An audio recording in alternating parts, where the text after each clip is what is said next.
Hello, welcome to the short edition of the highlights of Falling Walls in Berlin Science Week. Great to have you joining us from all around the world online. My name is Astrid Frohloff. I'm a German TV moderator and journalist, and I have the pleasure to guide you through this highlight session. In the next 15 minutes, we're going to give you a quick overview about what sessions will come up in the next 24 hours. And afterwards, at 1:15 p.m., we will start our winners sessions. We will present the top 10 winners in the categories Social Sciences and Humanities and in Science and Innovation Management. But for now, let's have a look what other sessions will come up in our program. One great session we want to recommend to you is focusing on the unusual intersection between quantum computing and arts. So the question is, how does an artist tap into this fantastically complex topic? Let me ask this to the artist herself. I'm online connected to Libby Heaney. She is the artist and she is also a physicist from London. Hi, good morning. Nice meeting you. Morning. Libby, for someone like you, quantum technology must be a treasure trove. What aspect about the topic inspires you most? Well, quantum physics really presents a world that's quite alien to us. It purports like objects don't have their own identity anymore and things can be entangled, so they sort of join together in this interconnectedness. So for me as an artist, it's kind of trying to tease out these sort of alien features of quantum physics using quantum computers. Well, for non-physicists, this is a topic which is really difficult to understand. What is your strategy to engage public audience?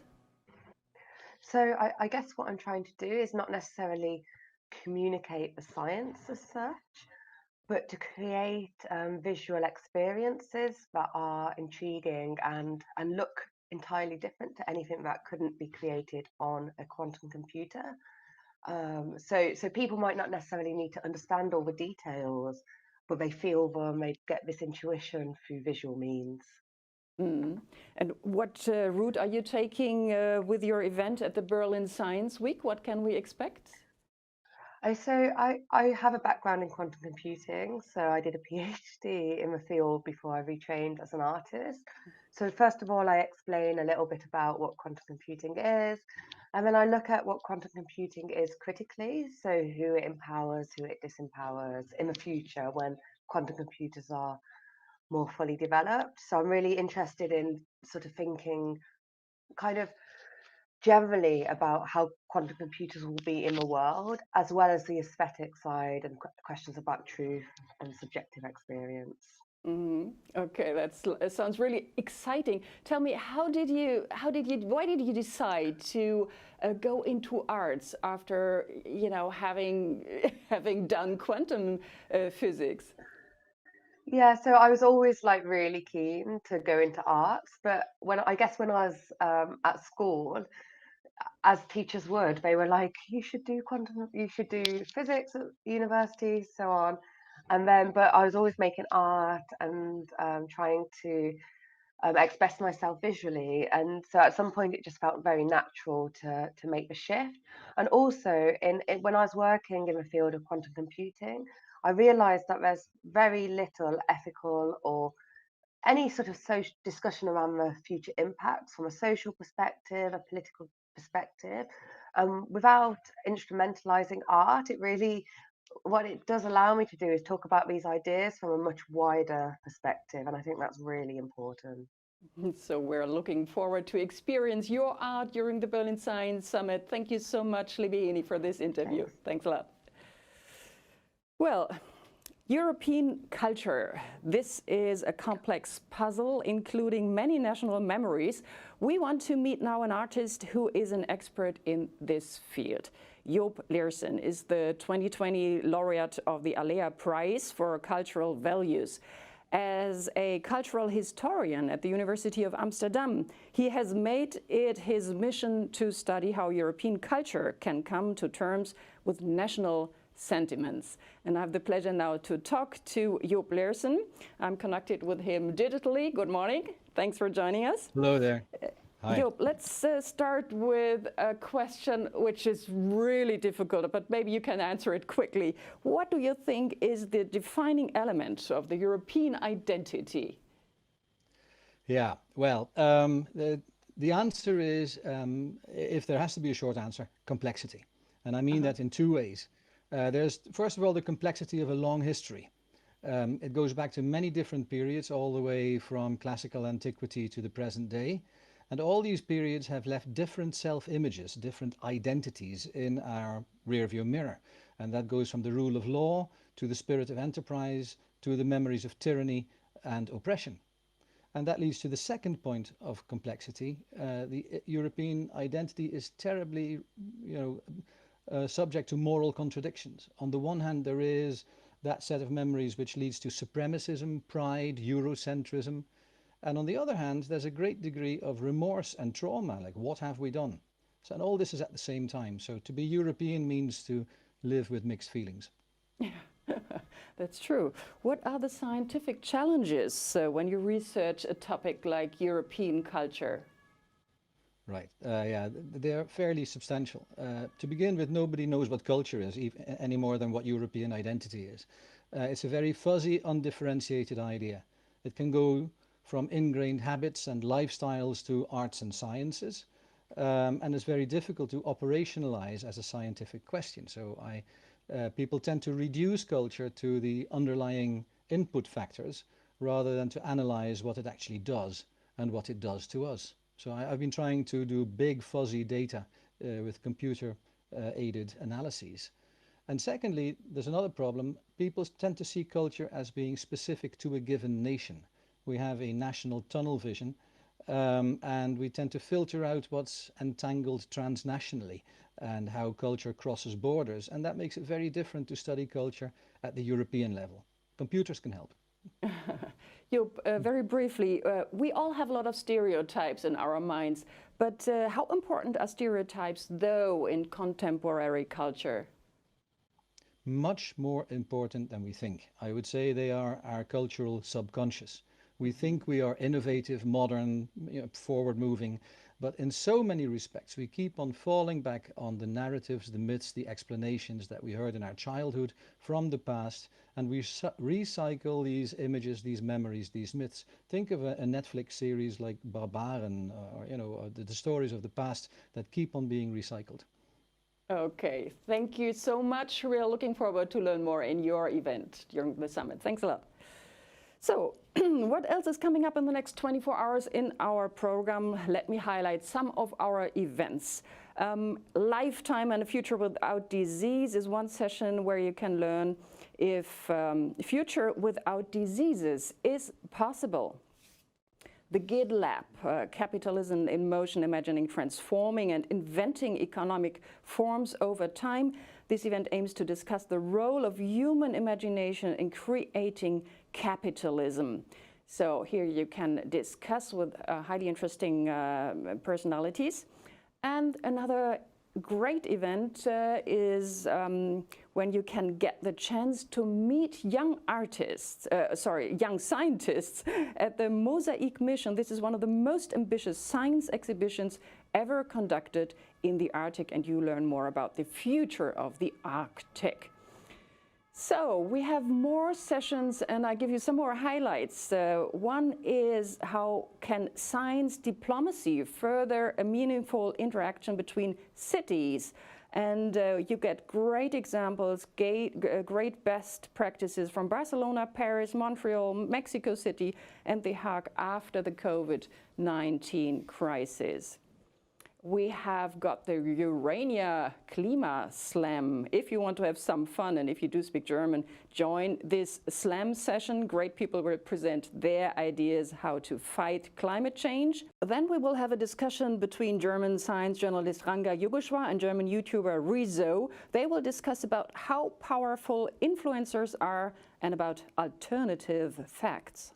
We have three more sessions I would like to highlight for you.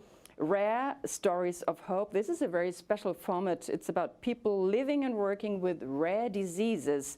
They will be on stage and share true personal stories with you. Reality TV, You can experience a day in the Max Delbrück Zentrum for Molekulare Medizin. They give insights into the daily life of scientists in their institute. And last but not least, I would like to highlight a panel discussion about quantum technologies.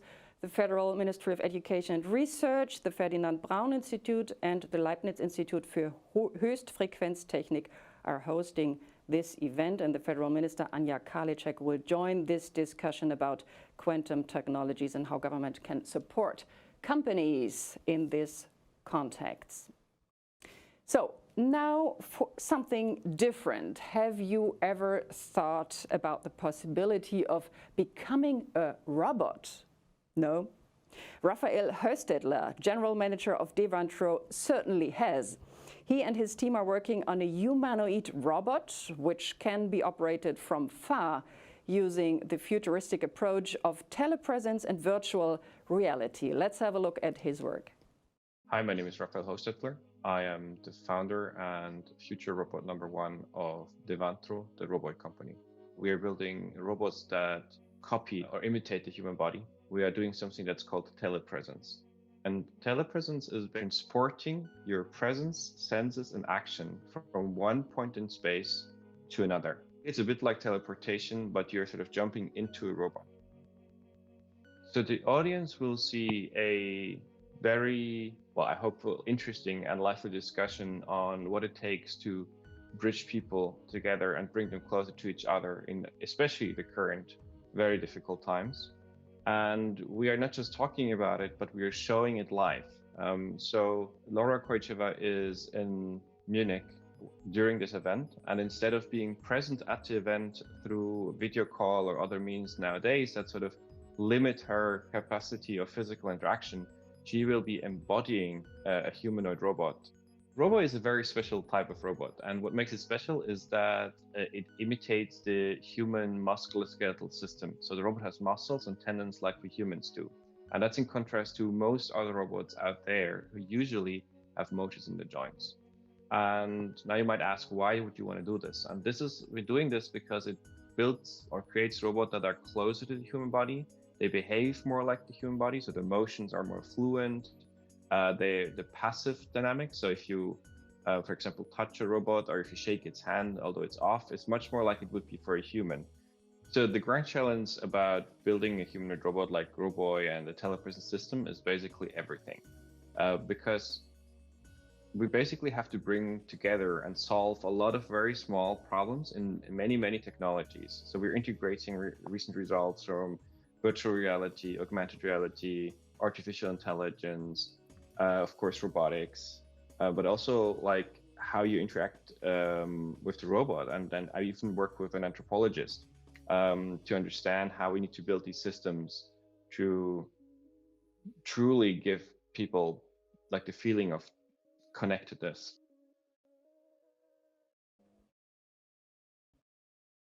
One key element in our program are the Falling Walls circle tables. World-leading scientists and high-level policymakers discuss about how to set the post-corona agenda. And our next circle table will focus on the key question of how can we prevent another year like 2020? And I'm really curious to get this answer. Now it's time again for our short stories by Herlinde Kolbe. She's a German famous photographer and she is fascinated by science. She brought back amazing pictures from her visits and meetings with scientists, and here come her little story.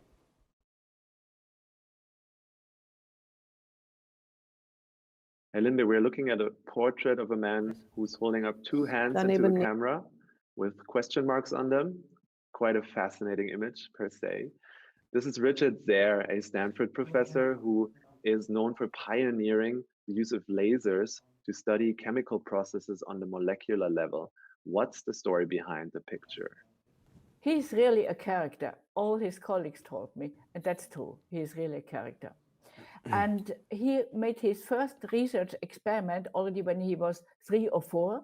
You know, he got spanked by his father, and then he was angry, and then he urinated in his aquarium.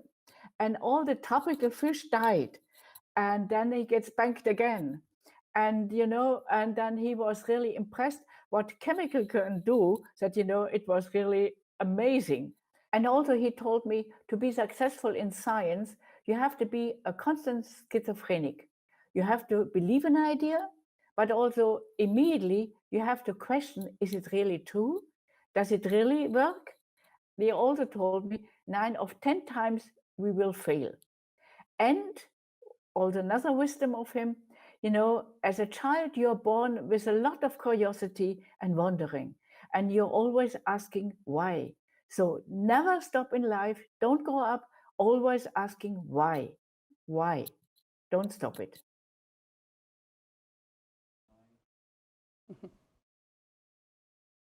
So that was it for today. Please stay tuned, since we will continue immediately with our winner sessions today with the categories Social Sciences and Humanities. So hope to see you in a minute.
Hello, welcome to the Falling Walls Breakthroughs of the Year 2020, right out of the heart from Berlin, Germany.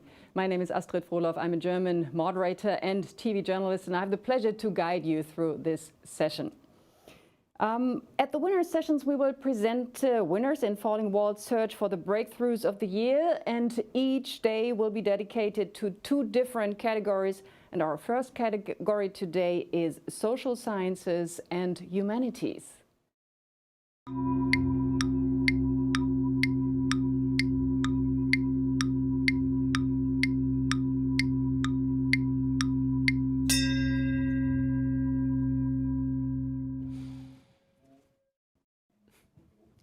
So let me introduce to you my co-moderator, Dr. Adam Levy. He's a science journalist and a scientist himself. I'll talk to him later. He did all the interviews with the winners, and I'm excited to learn more about it. And I'm also very happy to welcome our virtual guest, Shalini Randeria. She is the jury chair of this category. And let me explain, each category is accompanied by distinguished jury members. Let's take the chance to thank them for their very exciting and very maybe stressful work. I think it must have been difficult to really make these decisions for the 10 winners. So thank you very much for your contributions. So Shalini, being the jury chair and also an expert on anthropology of globalization, law, the state and social movements, can you tell me, you have evaluated all the proposals for the breakthroughs of the year in social sciences. Which fascinating hot topics you and the jury find? So thank you very much. We had a fascinating set of proposals from all over the world, ranging across many, many disciplines, philosophy, law, ancient history, etc. What was remarkable we found about these proposals was the fact that each one of them was able to boldly cross disciplinary boundaries, marrying, for example, ethics with artificial intelligence or law with psychology and behavioral economics. And many were able to cross the bridges between academic knowledge production and the policy world and the wider public. So the kinds of topics which we found really fascinating in our evaluations were digital ethics, rethinking of colonial history, mapping the circulation of knowledge across civilizations in the ancient world, designing new institutional arrangements, also thinking about what a new moral political economy in our globalized world could look like. Shalini, 2020 was a very special year indeed in respect to the pandemic we have had. What role the humanities can play in this situation? So, Astrid, this is a really interesting and an important question because we are living in a really fast changing, technologically focused world. So, the humanities, I think, can do many things for us and some surprising things. I think it can strengthen, as you will see when we go through the proposals of the winners today, it can strengthen our global perspective, it can broaden intellectual foundations. It can create critical and engaged thinkers, and it can reinforce a sense of ethical responsibility. So they remind us, the humanities remind us more than ever during such an acute crisis like the COVID pandemic, that it's important to reflect on some really fundamental ethical and social questions, philosophical questions, take a long-term view of how our societies, polities, and economies have evolved and changed, and to rethink some of our current institutional arrangements in the light of this critical reflection so that we can together reshape our world and our relationship to nature. Thank you for the moment, Shalini. I come back to you. Let me ask Adam, having the chance to talk to all the winners, what inspired you most? Well, it's really just wonderful to speak to people who are not only taking the time and the effort to describe the world we live in today, but also imagining how we can make it better, make it more beautiful, and that's something which is just a joy to speak to people about 10 times. Right. Then let's have a look at our finalists in the category Social Sciences and Humanities. And here comes the first winner. I'm proud to announce Luciano Floridi from Oxford. His research subject is breaking the wall between online and offline. And I would like to ask the jury chair, what was the reason for the jury to choose this project? So this we found was a really ambitious project, which was impressive with the combination it brings of the philosophy of technology with ethics of artificial intelligence. And it is innovative in that it was deeply engaged with the implications of these new technologies, both for our social ethical values, but also for redesigning some of these technologies. And it was of equal interest both to academics and to policymakers. Then let's watch a video where we can learn a bit more.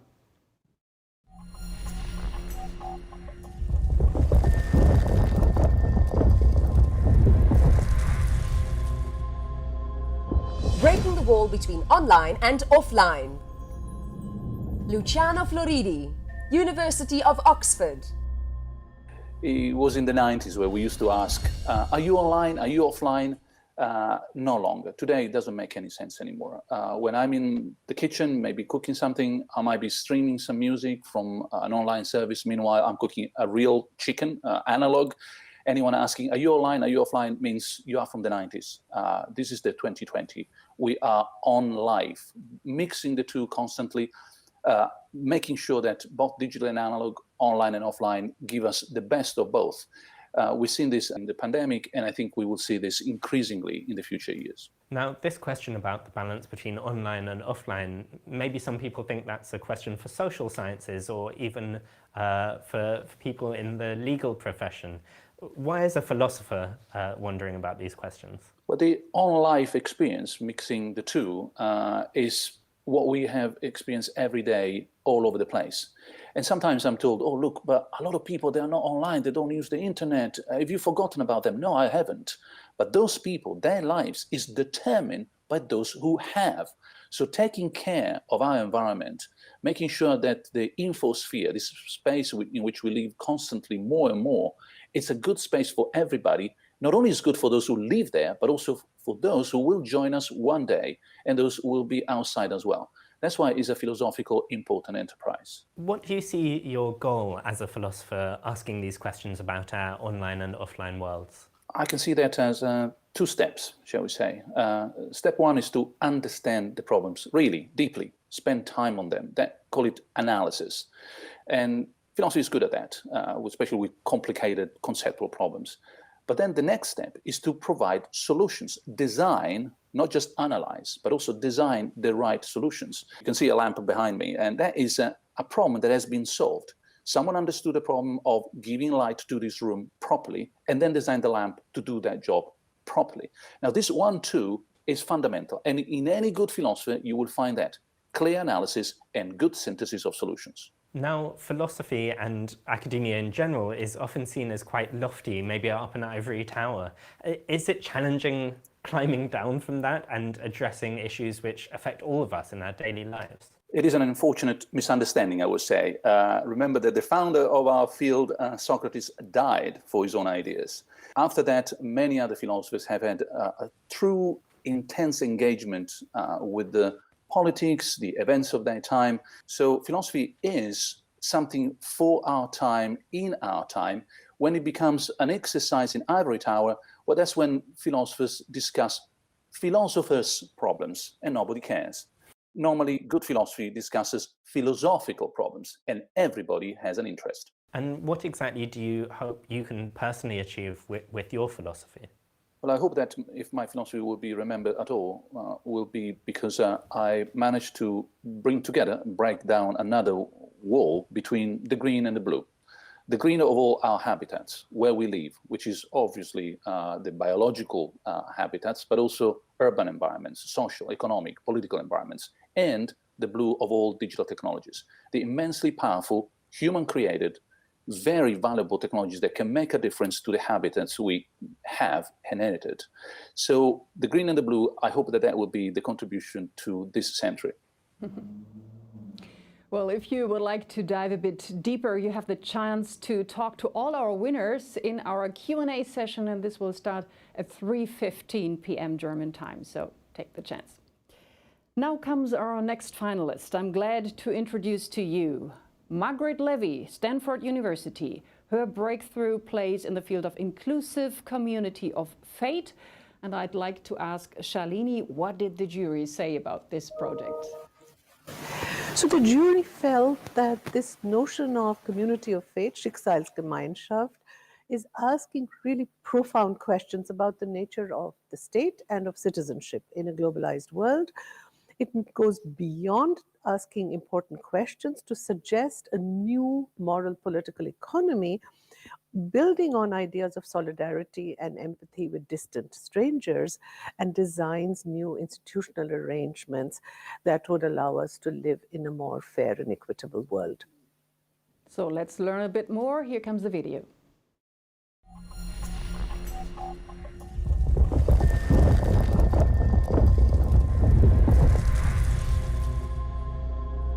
Breaking the wall to an expanded community of fate. Margaret Levy, Stanford University. I'm interested in building cooperation across what seem like divides, walls, if you will. And this requires a new moral political economy whose governance arrangements and the relationships that they create give us the information to change our beliefs about the world. Then we can build an expanded, robust, and inclusive community of fate to tackle together the problems we must solve to make the world a better place for all of us. How do we actually get to that place from where we are today? If you think about the history of capitalism, we have had a sequence of political economic frameworks since the beginning of the 19th century. So as technology changes, as democracy evolved and began to appear in many more countries. So this is a moment where the combination of intellectuals thinking about these issues, academics and other thinkers, practical politicians, communities that have mobilized to say that they really dislike what is going on and how the structure is, gives us an opening for a transformation. Now, if there's one thing that unites all the Falling Walls talks and speakers that I've seen, it is this sense of connection and this drive to act in a way which is empathetic, which supports other people. If this is something that's very natural to us, isn't it something that's seemingly so natural to the societies we've built? It may be natural to most of us, but it's not always in the interest of all of us. And the interest of some of us count for a lot more than others of us. So part of the history of political economic framework has been fighting over who has power to determine the arrangements under which we live. And we're in another one of those moments. Now, why would you say this is particularly important today in 2020? It's particularly important because, one, even before COVID, we knew that the political economic framework was fraying. COVID has really focused our attention on the failings of our governments in serving us, as well as those that are better at doing it than others. We have an incredible racial justice movement that's emerged once again in the US, which is also raising questions about the ways in which our governments have been operating and our economy has been operating. Do you have any particular message or perhaps even a call to arms for the Falling Walls audience watching this? I think we are all in this together, and I think it's important for everyone in every country to do what they can to help create the kind of changes that I think we all recognize are essential. And so for some that may only be the act of voting. For others, it means getting into the streets and making their voices known. So we need to get the people who care about building a community of faith that's expanded and inclusive out there, really counteracting those who want to return to the past or maintain a set of racial and hierarchical privileges that no longer make sense in this world. Adam, what did you take away from this talk? Well, for me, it's really fascinating to speak to someone who's taking something which for me is kind of intuitive, that I've always believed, that people are kind, they're empathetic, and actually looking at how we can build a society from those values, which for me is wonderful to hear. Mm-hmm. Let's see what are the next walls to fall in social sciences and humanities. Our next finalist research subject is on culture and how culture is used as an overarching bridge. And I'm glad to announce Amos Bertolacci, IMT School for Advanced Studies in Lucca.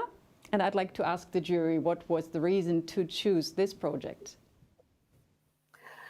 So the jury felt that this is an unusual project which brings home to us the long history of globalization across civilizations, and the importance of studying the circulation of knowledge across disciplines and across the cultures of the Greek, Arabic, Latin, and Hebrew world.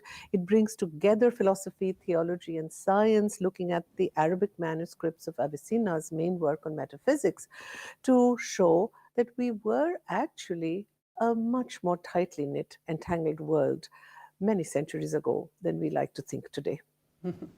So looking forward to see the presentation now.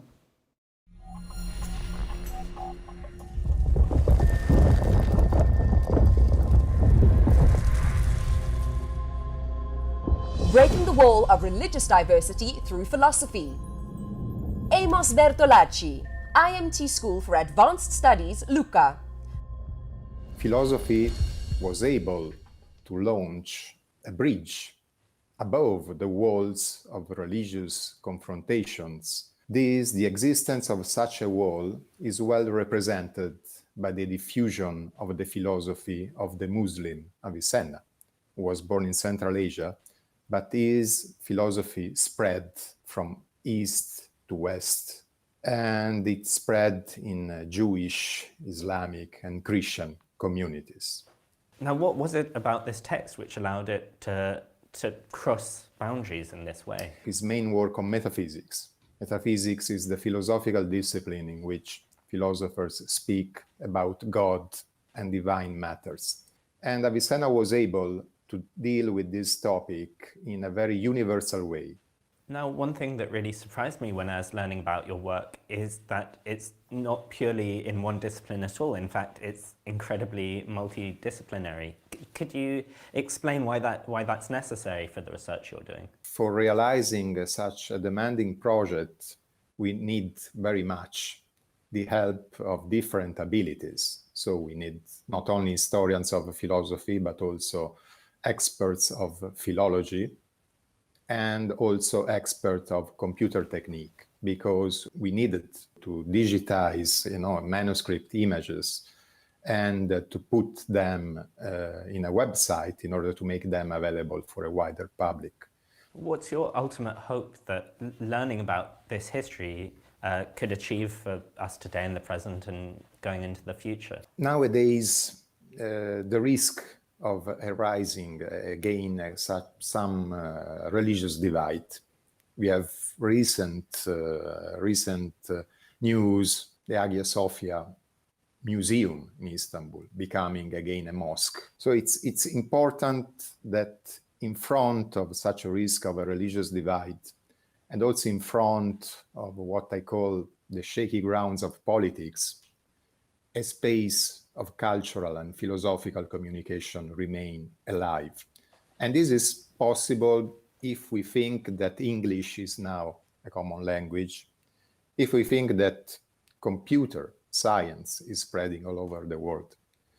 The Olympic Games is a very nice example of the same pattern that I am studying in the history of philosophy, something which is Greek in origin, but which is transpassing the borders of different religions and civilizations to become a shared culture for all over the world.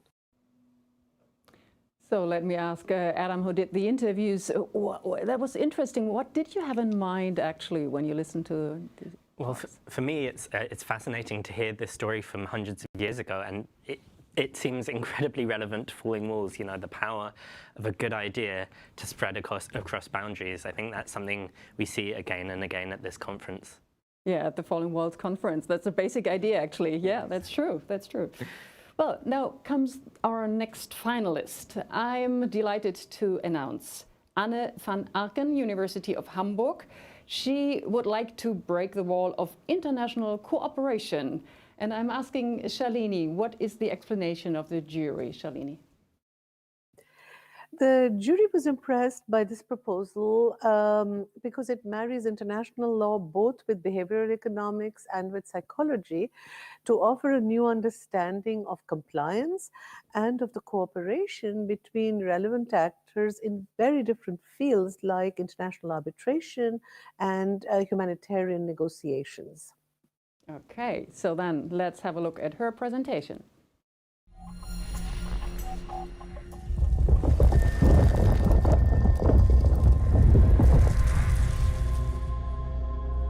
Breaking the wall to international cooperation. Anne van Aken, Universiteit Hamburg. We have built our institutions, national and internationally, on the understanding and the assumption of enlightened and self-interested actors. But today we know that people are not always self-interested, nor are they always rational.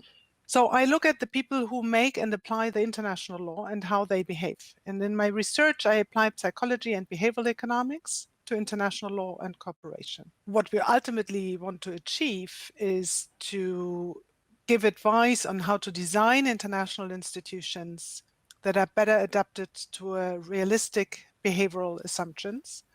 And the ultimate goal is to make international cooperation more sustainable and effective. Now, is the aim of your work simply to describe these situations, or are you hoping to actually improve the way these relationships operate on the international stage?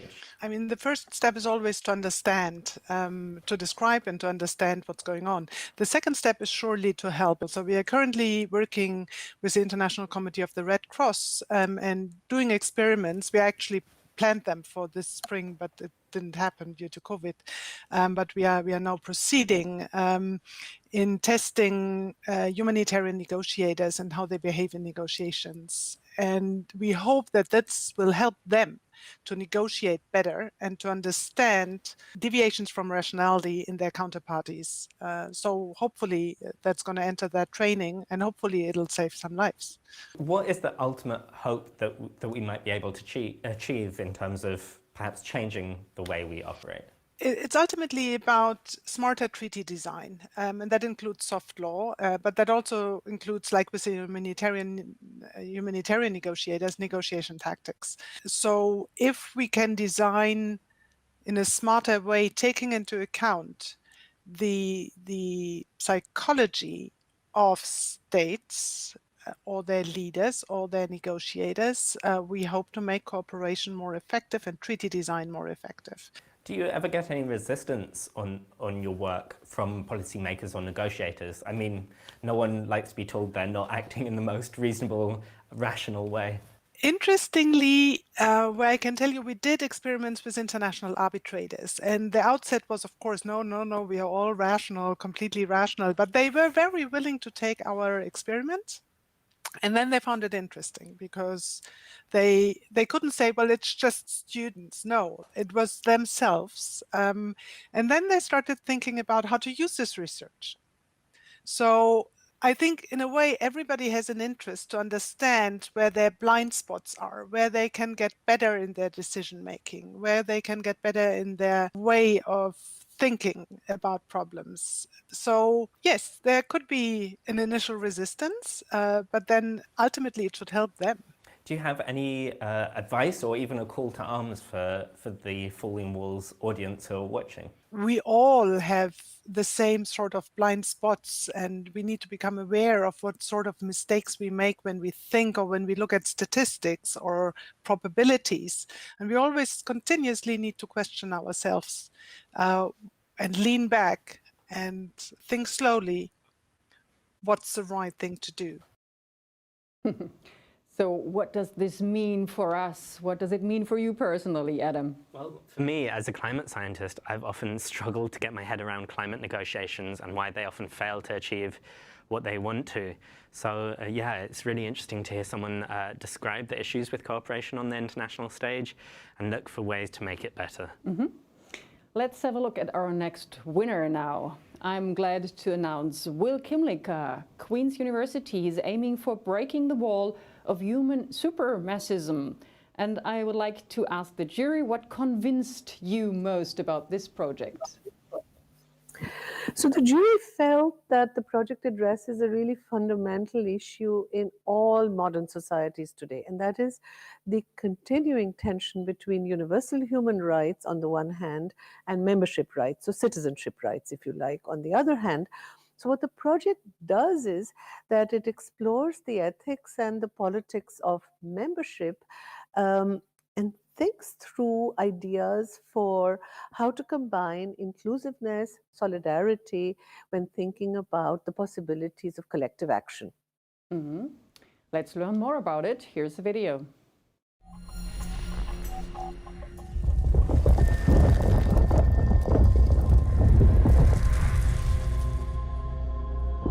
Breaking the wall of human supremacism. Will Kimlicka, Queen's University. For the past 100 years, I'd say, societies have drawn upon ideas of national solidarity in order to build strong welfare states that I think have helped to secure a decent level of security and dignity for many citizens, but it's often excluded immigrants and refugees or racial minorities. And so in response, many people have appealed to the idea of multiculturalism as a way of recognizing diversity. And I think that that too has helped to ensure freedom and dignity for many people. And so together with some colleagues, I've been thinking about how to rethink ideas of citizenship, membership, and participation in order to make sense of this reality, I think, of multicultural national solidarity, which I think is essential for the future of our societies. Now, of course, your work is emphasizing diversity, but as one academic, you have a particular vantage point on the world. How do you ensure you incorporate other perspectives and diversity of thought into your research? There are kind of multiple answers to it. So part of it is that I view myself as responding to a social science that is very heavily American-centered. At least here in Canada, we're dominated by American social science. So part of the goal is to try to pluralize social science by saying that there are other interesting cases than just the United States, and that we can learn from studying a broader range of countries.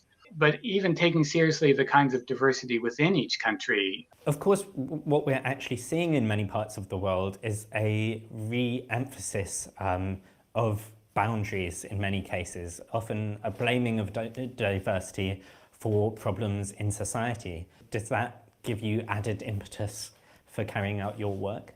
Yeah, no, it's a very difficult situation we're in the world today, and there's been a lot of talk about backlash and retreat. Many people think the multiculturalism was tried and failed, and then indeed that it failed so badly that we're now in a state of crisis in interethnic relations.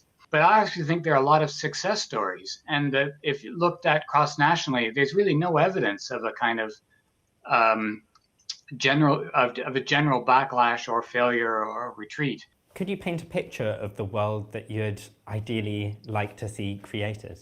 There are many different ways of belonging to society, and many different ways of contributing to society, many different ways of participating in society.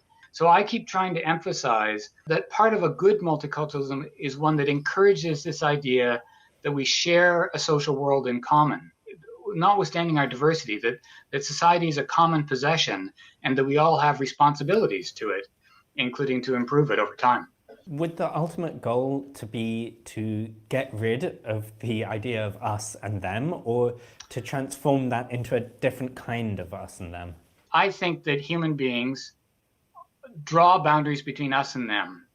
And so the idea that we'd reach some period when we no longer distinguish us and them, or insiders and outsiders, or members and non-members, I think that's a mistake. The task is to figure out what's an ethically justifiable conception of membership, one that includes everyone who's actually here and part of society, but also takes seriously its obligations to the rest of the world. So yeah, no, I'm very interested in how to reconstruct us and them rather than abolish them entirely. And now we are shifting from Canada to Poland. Our next winner is gonna break the next wall of endangered languages. And I'm happy to announce Justyna Olko, University of Warsaw. Shalini, why did the jury decide to vote for her? So this is a very interesting project which reaches out much beyond academia to the local communities. So it studies them and their linguistic practices, but it studies with them. And it does participatory research in a model of decolonizing this kind of research. What the jury found particularly interesting is that it not only promotes and fosters communities of practice towards promoting language revitalization and the empowerment of ethnic minorities, but it also is trying to help these communities overcome a history of discrimination, of marginalization, and the experience of many kinds of historical trauma. Mm-hmm. So let's watch a video where we get more background.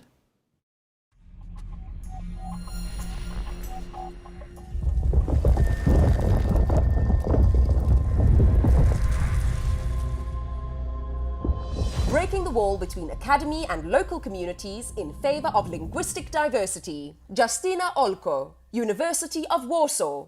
In terms of scientific research, we've been able to show that the use of heritage languages improves the well-being and agency of minority speakers and protects them from the negative effects of historical trauma. And even if a language like the Nahuatl language in Mexico has still over 1.5 million speakers, they are dispersed, isolated communities. Now you're looking at languages which are often spoken by relatively small communities. What's actually threatening these languages today? People are marginalized, politically disenfranchised, often stigmatized, and convinced or forced to abandon their heritage language because it has no value. Teachers at school often convince parents that they should not communicate with their children in their heritage languages because they're making their opportunities for the future life more difficult. The rate of extinction of these languages globally is accelerating. Basically, one language disappears every 3 months, but this rate, as I said, is accelerating. You actually find that these languages have a benefit, not just for the speakers, but actually for wider society as well. Yes, because this often unique perspectives and cognitive resources can contribute to the broader society. Basically, linguistic monocropping is bad for the society at large. And our research also shows that preserving local languages and defending rights and agency of minority communities contributes to a greater social cohesion. It has commonly been assumed that this is a threat for nation states, but there are absolutely no data, no arguments that would prove that. It's just the contrary. Speakers who are empowered and who have a possibility to continue speaking their languages are more active in a broader society and are more successful on a job market. So what can we actually do to protect these languages, which are currently under threat from all sides? The most important thing is to speak and to transfer the languages to children. So grassroots initiatives are very important because speakers have to be empowered and have to be convinced that there is a significant added value and there are benefits for them if they continue using their mother tongues. But also external support from the state and from institutions is very important. For example, to produce teaching and educational materials and create spaces where these languages can be used. And what is your ultimate hope for the future of local languages? I hope that local languages and their speakers that have been silenced or made invisible, also in academic research, in historical narratives, in public life, they will take their place and gradually become more visible, more powerful, more appreciated in the broader society, and that we will be living in a world which is proud of the diversity it has. It refers both to European societies and other continents. I hope the speakers will have more spaces to use their languages, to raise their children multilingually, and become active members of the society without losing their identities and their unique perspectives. Adam, do you have such heritage languages in Great Britain as well? Well, while maybe a bit more widespread, I definitely noticed comparisons with what we were discussing and, for example, Welsh in the UK, which is incredibly important to some people and has really come back to a great extent. And it's great to know that these languages aren't just beneficial to the speakers, but also to society as a whole. Mm-hmm. Let me introduce our next winner. I'm delighted to announce Andreas Reckwitz, Humboldt University, Berlin. His potential breakthrough is focusing on social division in a society of singularities. And I'm asking Shalini about the judgment of the jury. Thanks. So we found that this was a highly original contribution to social theory, which analyzes the causes, the structures, the consequences of the transformation from industrial modernity to what he calls a late modern society of singularities. So the kinds of questions it's asking, which are cutting edge questions, is how do the practices and norms of uniqueness mold cognitive cultural capitalism? How do structures of singularization that he analyzes give rise then to new patterns of social polarization? Mm-hmm. Let's have a look at the interview which Adam took.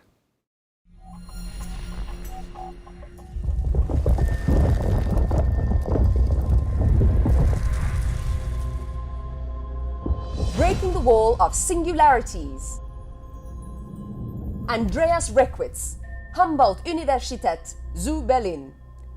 I am working on uniqueness, which may sound a bit strange at first, as you might think uniqueness is nothing social or is nothing cultural, but it's beyond the social world. But my perspective is quite on the contrary, that uniquenesses are socially fabricated. That is, what counts as unique, what counts as singular, and I'm interested in how that works. How are uniquenesses fabricated, and which consequences does it have for society, for late modern society, that we live more and more in a society of singularities, which also social inequalities does this have for consequence? And just how have ideas around uniqueness changed over the last few decades? Since the 1970s or 1980s, this idea of uniqueness has more and more moved in the center of society, and that whole institutions are surrounded around this idea of uniqueness. For example, cultural capitalism works as a huge uniqueness machine. Also, the internet, digitalization is also a market of attention which is directed to uniquenesses, and also everyday lifestyles, everyday forms of life, above all in the new middle class, are very much centered on this idea of a unique life, of singular life, of self-realization, and so on. Now, what are the impacts of this shift on our well-being, on society at large? At first sight, of course, one could suspect that this is a great development, that more uniquenesses, more singularization also means more freedom, more autonomy, more satisfaction for the individuals. But I am more interested in the problematic side effects, which maybe you wouldn't see at first sight. And the interesting point is that not everything counts as unique, not everything counts as singular. So there is a huge, I could say, market of singularities with different forms of singularity capital. And there are some persons, some groups, some things, some cities which are very successful in gaining the status of being unique and is gaining the status of being singular. And then they are very successful in many respects. And then there are other groups which remain invisible, which are not assessed as unique, but only as average or conventional, and so on. And so we have a new structure of social inequality coming from these processes of singularization. What has actually driven this shift? So we have three broad forces: economic, technologic, and social cultural, and they all come together in this transformation towards late modernity. Now, is the aim of your work purely to describe this change and its consequences?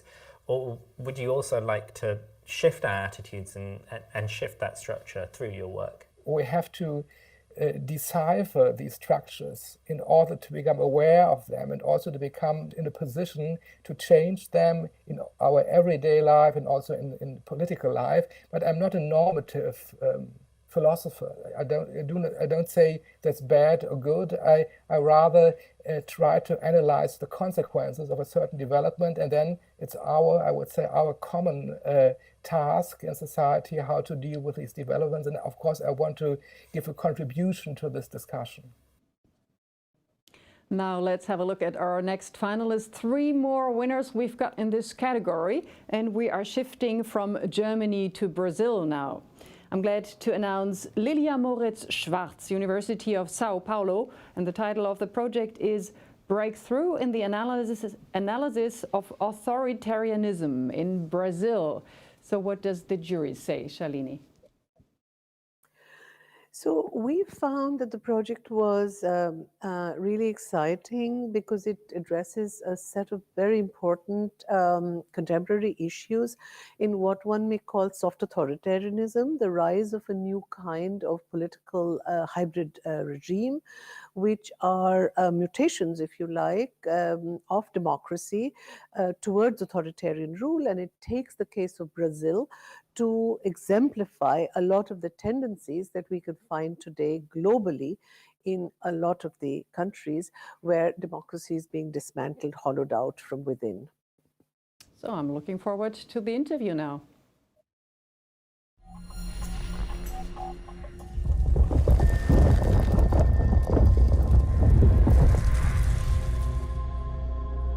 Breaking the wall of authoritarianism in Brazil. Lilia Moritz-Schwarz, University of Sao Paulo. I'm working in a project, Authoritarianism in Brazil. Part of this work was publishing a book called On Authoritarianism in Brazil. This book deals with our present problems, contemporary problems. In 2018, Brazil elected Jair Bolsonaro, a very conservative president.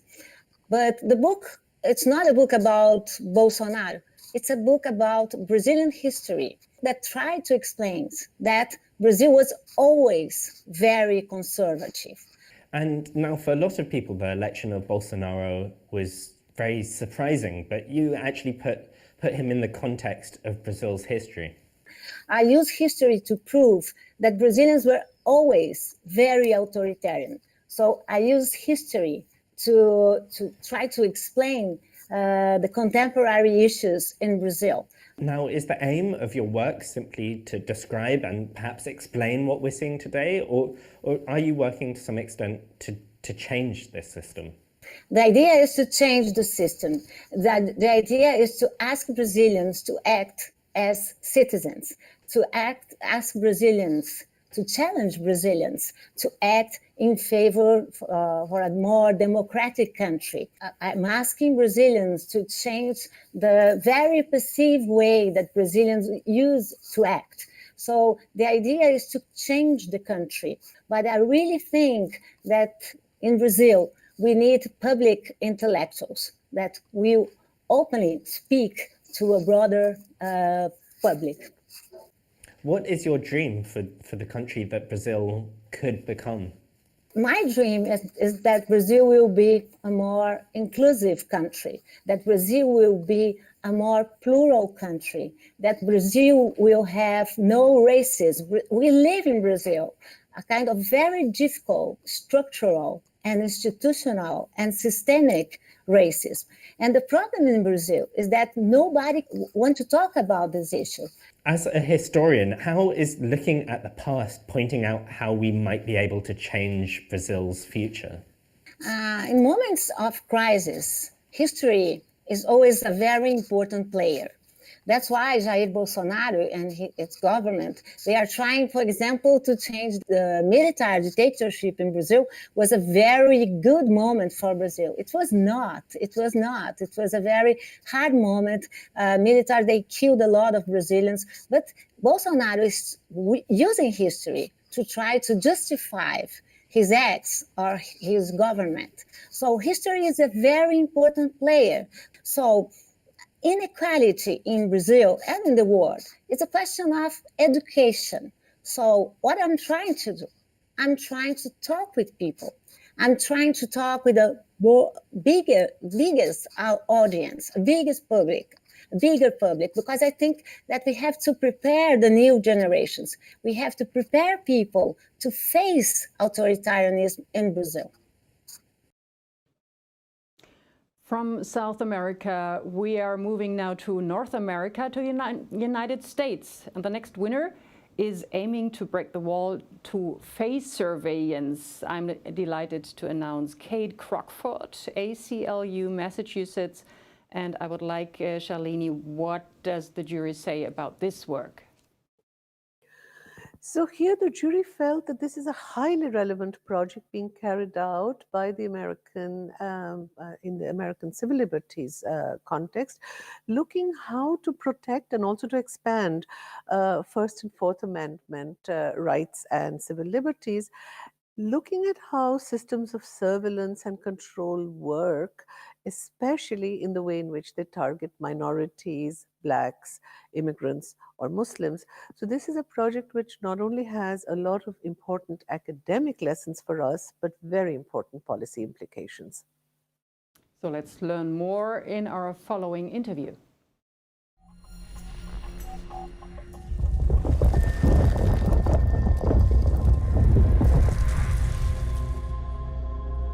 Breaking the wall of face surveillance. Cade Crockford, ACLU of Massachusetts.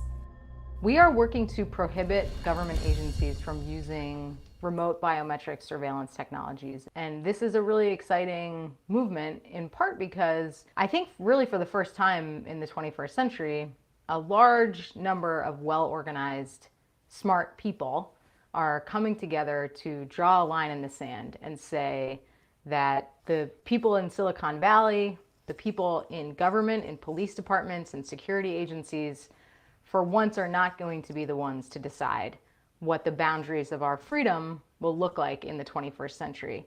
Now, why is facial recognition and surveillance a threat to our society in the first place?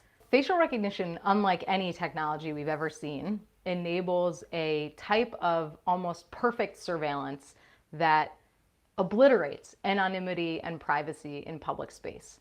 And that has an impact on our freedom of speech, on our freedom of movement, our freedom of association, and of course our privacy. What are the steps you're taking to combat this, and what's been the success so far? Well, we're starting at the local level all across the United States to pass municipal prohibitions, city and town bans on government use of this technology. We have 7 bans here in Massachusetts, a number in California, there's one in Portland, Maine, in Portland, Oregon.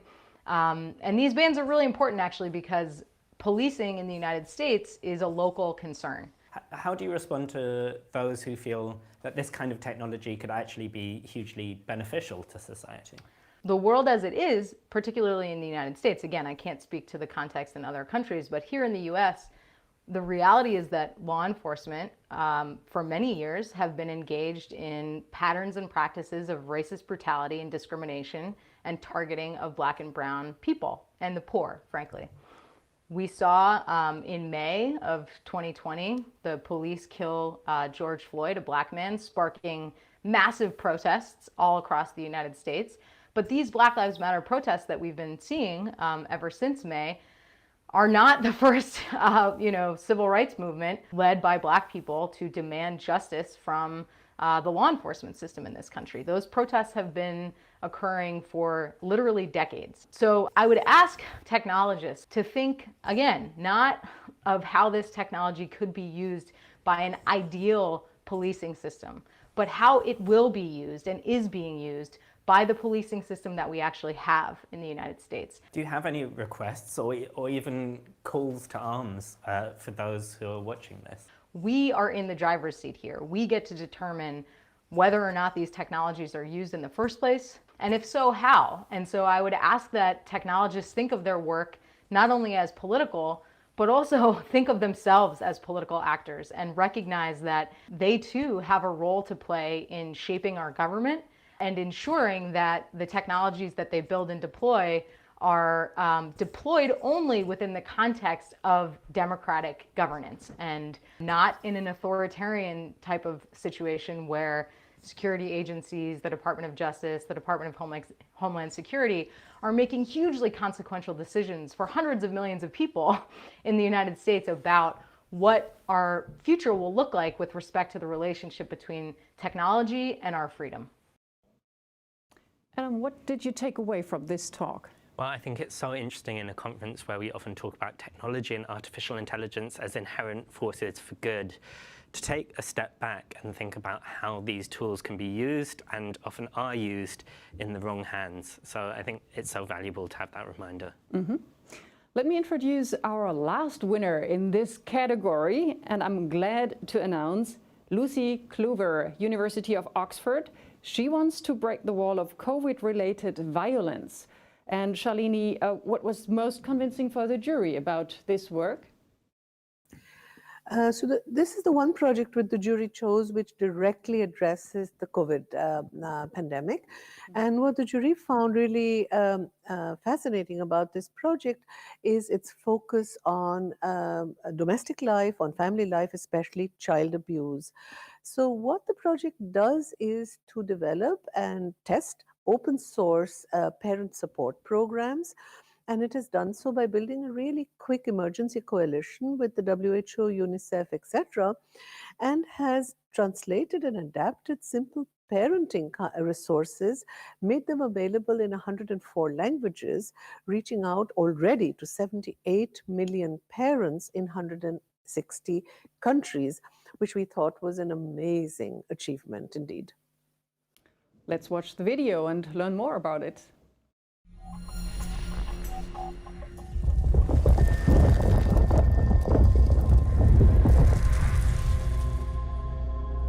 Breaking the wall of COVID-related violence.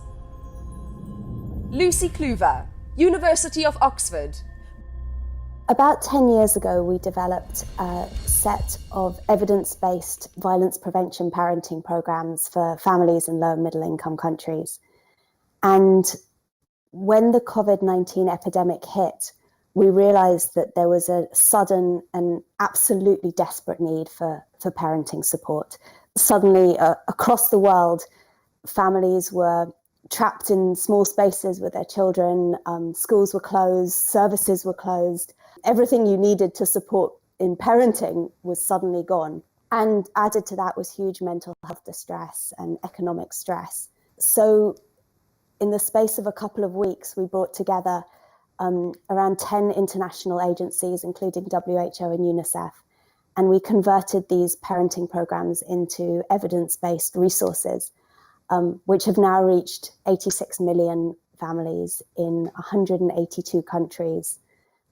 They've been translated into 114 languages, and nearly 30 national governments have used them in their COVID responses. And can you give a sense of what these resources are actually providing people with? They give essential skills in how to manage having children and all the wonderfulness and all the challenges that brings. And so we can learn about things like what to do when your toddler is screaming at you, how to control our anger and stress and frustration. You know, one of the most useful things that millions of families say they use is the idea that when you're about to scream, you stop, you turn away, and you breathe in and out 10 times. And that can just reduce a moment of crisis into something where you can actually address it calmly. Now, often when I speak to people working on research, there's a question of how to get it out there, but you have got it out to tens of millions of people.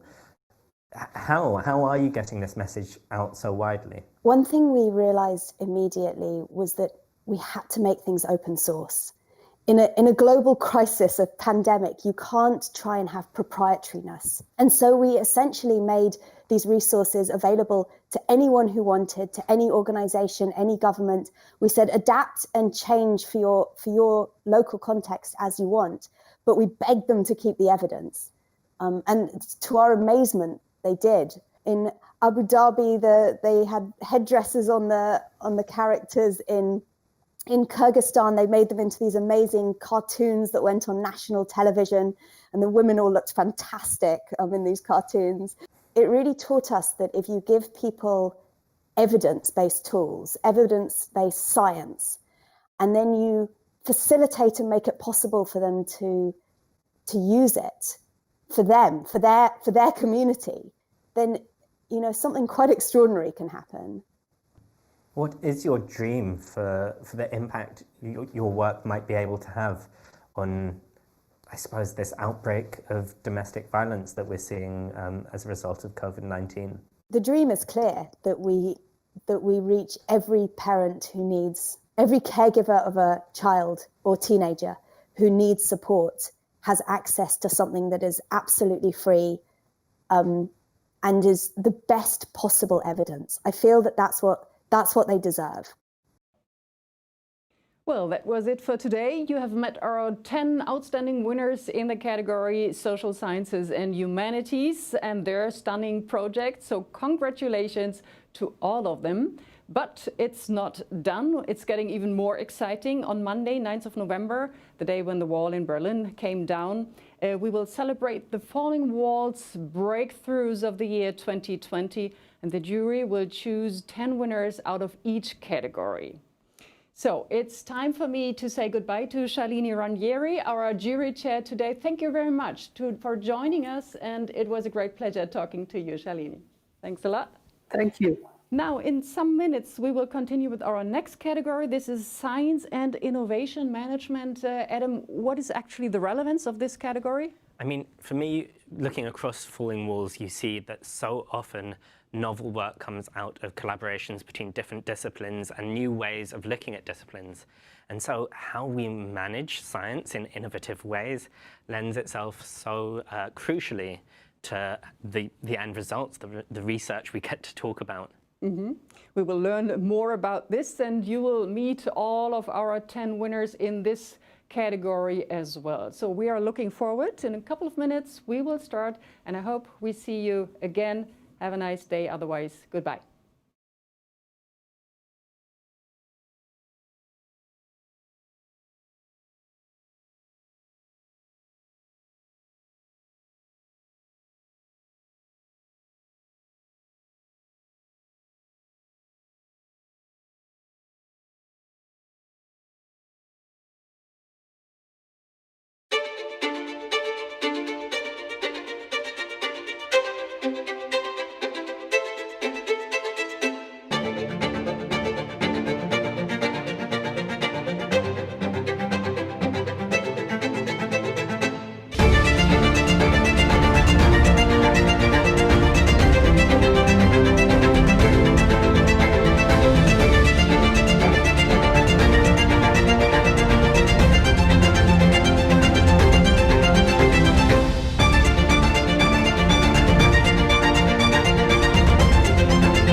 Hello, welcome everybody at the Falling Walls Breakthroughs of the Year 2020. Great to have you joining us. My name is Astrid Frohloff. I'm a German TV moderator and journalist, and I will be your guide today. Today, the top 10 winners in 2 categories will be presented here. They will present their ideas. And over the past months, more than 900 nominees from all over the world have made the journey to become the Science Breakthroughs of the Year in their respective category. And we will start today with our first category, and this is Science and Innovation Management.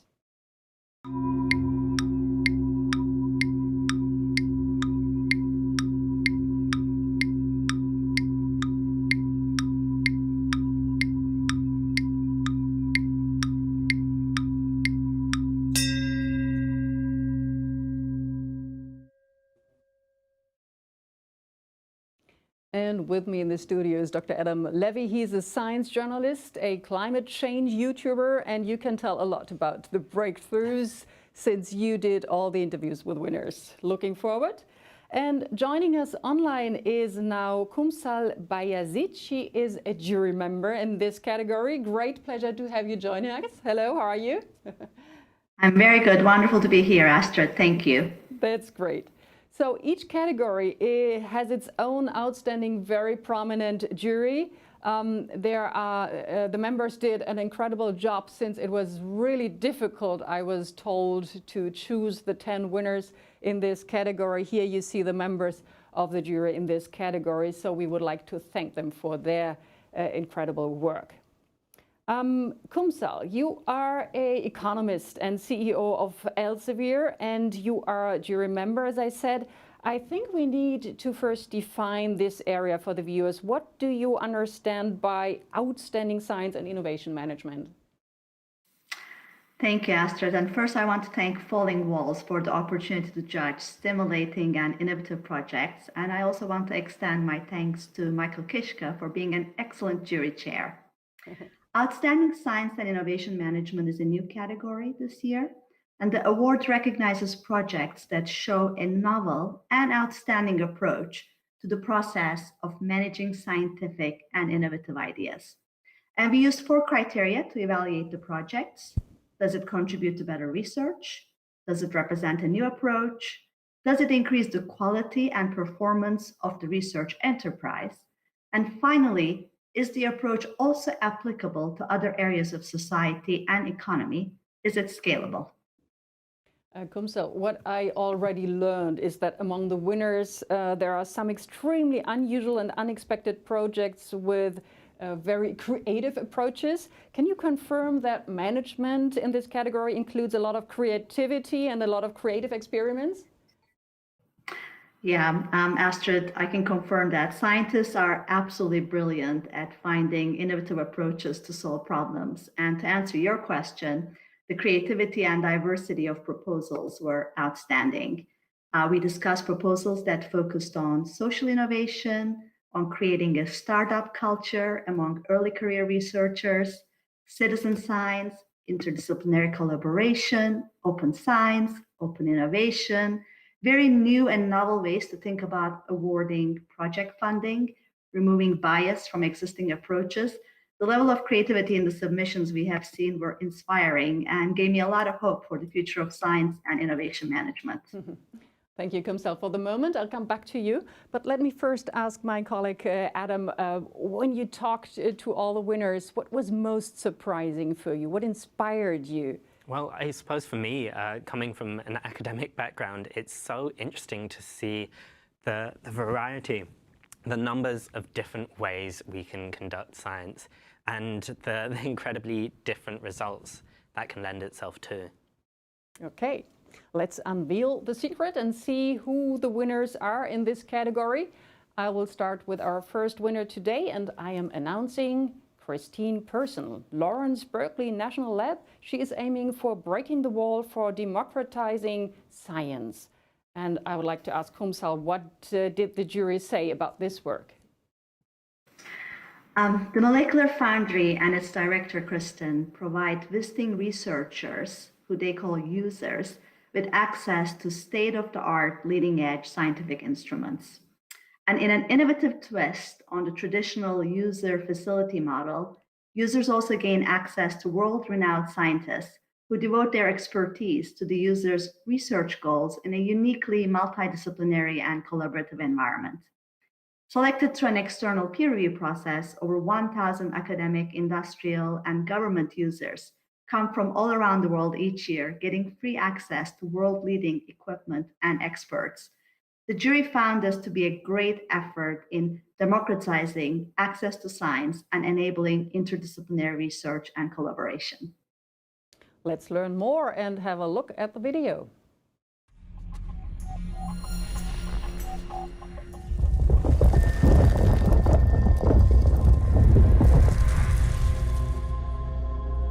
Breaking the wall to democratizing science. Kristen Persson, Molecular Foundry. So I think we all know that the world relies on science to meet our future challenges in health, energy, and sustainability. However, science has gotten increasingly specialized. It builds on generations of knowledge and engineering.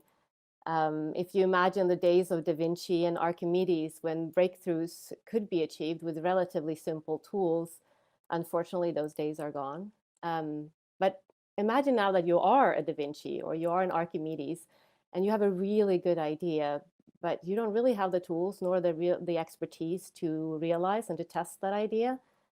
So whoever you are, wherever you are, the Molecular Foundry can help, as we help over 1,000 users every year from over 30 countries around the world for free. Our scientists and our equipment, our technicians, they're waiting for you. Our goal is to democratize science because we believe that we can't afford to lose any of the good ideas to help us build a better world. Now, one of the most important aspects of this seems to be that it is free to the users. How do you manage to make that possible? So that is the vision of the Department of Energy. They started this idea that we need user facilities in order to help researchers because the equipment and the expertise have gotten so specialized. We can't afford to put these kinds of equipments everywhere. So they made an investment into the nanocenters. And the Molecular Foundry started in 2006, 2007. So we're a relatively young idea and institution. And we hope that we will continue to be able to do this with their support. So basically our time and our equipment is paid for by the Department of Energy, which helps us with our users that they can come for free and help them with their science, their questions. Can you give a sense of just how different this approach is to the conventional way of conducting experimental research? So if you're an experimentalist and you're at the University of Montana or University of Hawaii, and you have a good idea, but you know that in order to test that idea, you need equipment that just isn't there. There are other kinds of institutions where you can get that equipment, but one thing that is truly special about the Molecular Foundry and the nanocenters is that we do not only give access to our equipment, we also give access to our people. And I think that is an incredibly valuable aspect because our people come with expertise, they come with ideas of their own, and it's really the synergy between people coming with an idea, working with our scientists and the equipment that really makes a completely new product, in my opinion. We have had people who have proposals accepted with the Foundry, and they come with an idea, and then they test it, and it may turn out that it doesn't work. But because they're there, they're embedded in our community, they interact with the scientists, they actually get a new idea, and then they test that one. For example, we had a company not so long ago, Plant PV, that ended up pivoting because of that interaction and ended up doing something different than what their original idea was. So I would say the software interaction, not just the hardware interaction, is a part of our model and part of our success. Adam, what we have heard, how could this change science, maybe even more?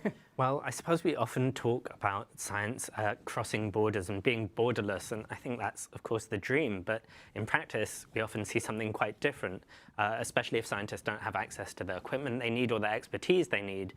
So it's really amazing to see a project which is addressing exactly that and allowing researchers to answer the questions they have, regardless of whether they have access to these resources. Okay, let's switch to our next winner. We're happy to introduce to you Tobias Opiala, Max Delbrück Center for Molecular Medicine, who is presenting his ideas about pooled lab capacity. And I'm asking Kunsal, what was the reason for the jury to vote for him? Thank you, Astrid. Born out of the We versus Virus hackathon in March 2020, and then further developed at EU versus Virus, Tobias has co-created LabHive, an online tool to match qualified volunteer researchers, institutions, and diagnostic labs to optimize capacity. This means matching skilled scientists with the equipment, reagents, experience with lab techniques or data analysis, and needs of the diagnostic laboratories. This innovative concept emerged as a response to the COVID-19 testing crisis.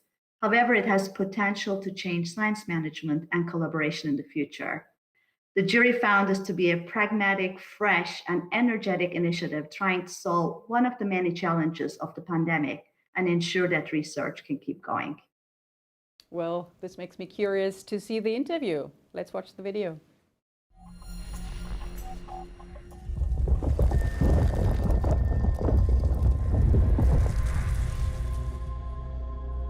Breaking the wall to pooled lab capacity. Tobias Opiala, Max Delbrück Center for Molecular Medicine. When the corona crisis hit, we knew testing was very important. And in my day-to-day work, I'm surrounded by PCR cyclers, which are used in SARS-CoV-2 diagnostics. We are quite adjacent to the Charité main building, where the first SARS-CoV-2 diagnostic PCR test was actually developed. This was kind of the start of the idea to have a network or a database where people in need for help with diagnostics can go to and find resources and people they need in case of an outbreak or something. Now, we're not just talking about physical resources, we're also talking about human resources here, right? We are molecular biologists and we do all our stuff in the lab to help people, to improve lives, really. And this is our main goal. And if, basically society is in peril, of course, many people want to immediately chip in and, help the way they can. How big a departure would this be from how science and this kind of testing normally interact? Normally, diagnostics don't interact a lot. Of course, we do studies with clinicians together to investigate certain diseases or something, but to really use the infrastructure we have in a day-to-day work for people is quite new. But it's also quite interesting for the people who work in the lab. They rarely see the people they are helping, actually. Now, you set up this network, but could you give a sense of how big it is and what it's been able to achieve? Yeah, at the moment, we are talking with different people who actually are in need of test capacity. And this is starting up now. but you have to start from local places before you think about a bigger network. And is this something that, from the scientist side, from researchers' side, you've seen a particularly positive response on? Of course, I asked also in our institute what could be done, and some people are a bit hesitant, but other people are very open to this idea, of course. And in general, we collaborate across departments and groups on a daily basis.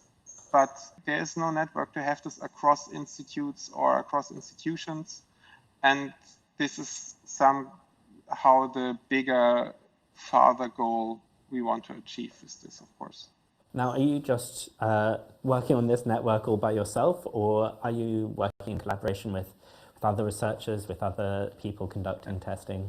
This whole thing came to fruition in the hackathon Vir versus Virus, which was in the end of March, and we started from there getting to know other people and more and more and more. Other institutes are also very interested, foundations. Of course, you have to fund all of this also a bit, and but people are really willing to help because the need is apparent. Yeah. Adam, I'm wondering, how did the pandemic actually change researchers' priorities? Well, what we've seen, not just for researchers, but I think for everyone, is that people have wanted to be able to help this year and to make a difference to those around them. And I think this is a great example of how researchers have responded to that by trying to shift their work, provide resources where they're needed, and make a difference in the fight that we're all fighting this year in 2020. Mm-hmm. Let's move to Switzerland.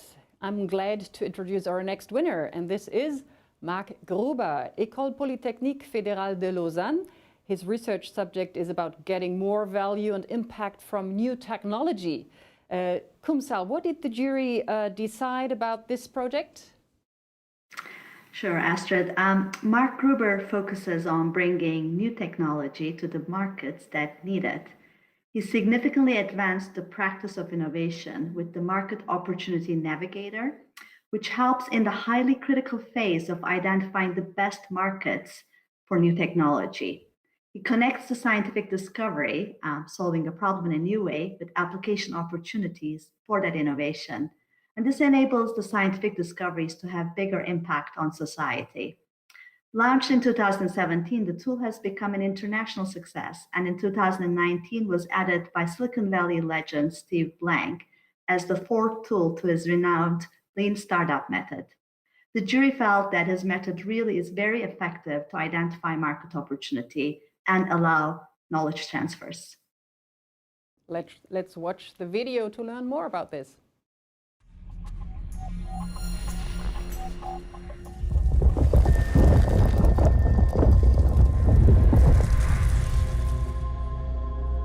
Breaking the wall of maximizing impact from breakthrough development. Marc Gruber, École Polytechnique Fédérale de Lausanne, EPFL. So what I'm doing in my research is to look at how technology can be commercialized, in particular which markets you can address with a technology. And that used to be a process that was relying a lot on chance. You know, this famous, I got it under the shower, this idea, or I got it with a good glass of wine type of answer.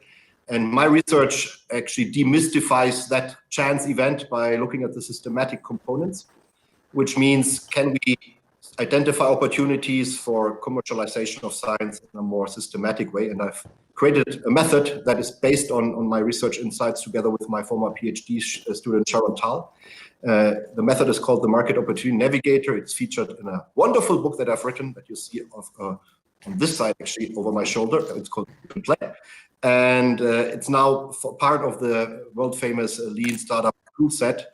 It actually was adopted by Steve Blank as the fourth tool, and I'm quite proud about that, of course. And what kind of ideas are we actually talking about getting out of the bunker of research? The main idea is to say, okay, we can actually benefit much more from current technological advances than we realize, because we spend a lot of money and funding and talent on the R&D, but we spend hardly any resources on trying to understand the application potential. And this has a lot of shortcomings. On the one hand, of course, in value creation, but on the other hand, if you think about it, also for sustainability applications. If we would be better in getting technology towards applications that create more value for, financially, of course, but also for society and humanity, I think we would achieve a lot. Could you share some of the scientific ideas that you have applied this method to? The example of a drone company called Flyability, they've developed a drone in a cage. And if you think about where a drone can be applied, of course, some ideas come to mind, like for inspection of infrastructure, like for security, search and rescue purposes. So if you want to understand more clearly where such a technological innovation can be applied, my approach, this Market Opportunity Navigator, helps you to understand the opportunity landscape, which opportunities are out there for you, and how actually to, which of these opportunities actually has a favorable characteristic, has a high potential and a low challenge associated with it. Now, why is this a challenge in the first place? I feel like most people working on new ideas want to see them applied as much as possible.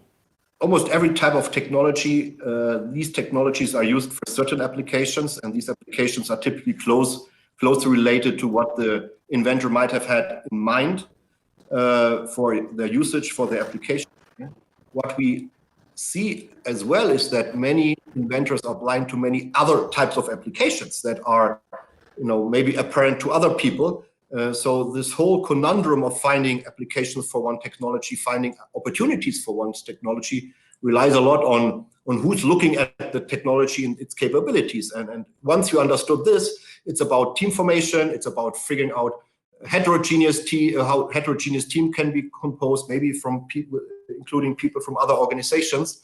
And once you figure this formula out, I think the notion of seeing an opportunity landscape, seeing more options than you initially thought of, becomes a reality, and there's real value creation potential behind this capability to construct teams and manage teams that way.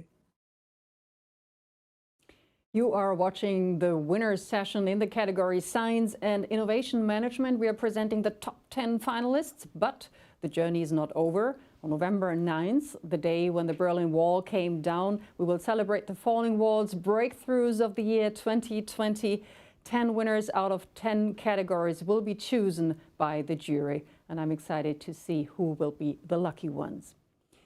Our next winner in this category is aiming to break the wall to scaling up breakthroughs for European innovation, and I'm glad to announce Pablo Tello, CERN. What does the jury say, Kumsal? With Attract, Pablo Tello, a physicist, runs a successful EU Horizon 2020 funded initiative to create breakthrough innovations at CERN in Europe. It's a new and novel co-innovation scheme engaging research infrastructures, industry, private investors, and students in entrepreneurship using the principles of open innovation and cascade funding. Currently, it's fostering 170 selected projects for the planned second phase to further increase their technology readiness levels. The jury felt the project effectively managed the tensions of opening science and commercializing science, enabled everyone to go in and experiment, and brought a diverse set of tools and stakeholders together to collaborate. Thank you, Kumsal. We'll get more in the interview.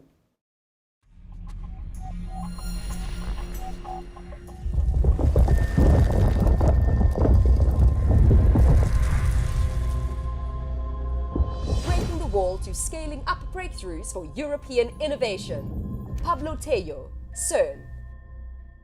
Well, the breakthrough approach to innovation is that we are trying to form an ecosystem from the bottom up, meaning that the most important thing are the ideas coming out from researchers, especially linked to fundamental science, participating and co-innovating with industry from the very beginning of the idea. So it's not just saying, okay, we have developed this fantastic technology in the realm of science, and now we will look for a use for it outside the pure scientific instrumentation, but we involve industry from the very beginning.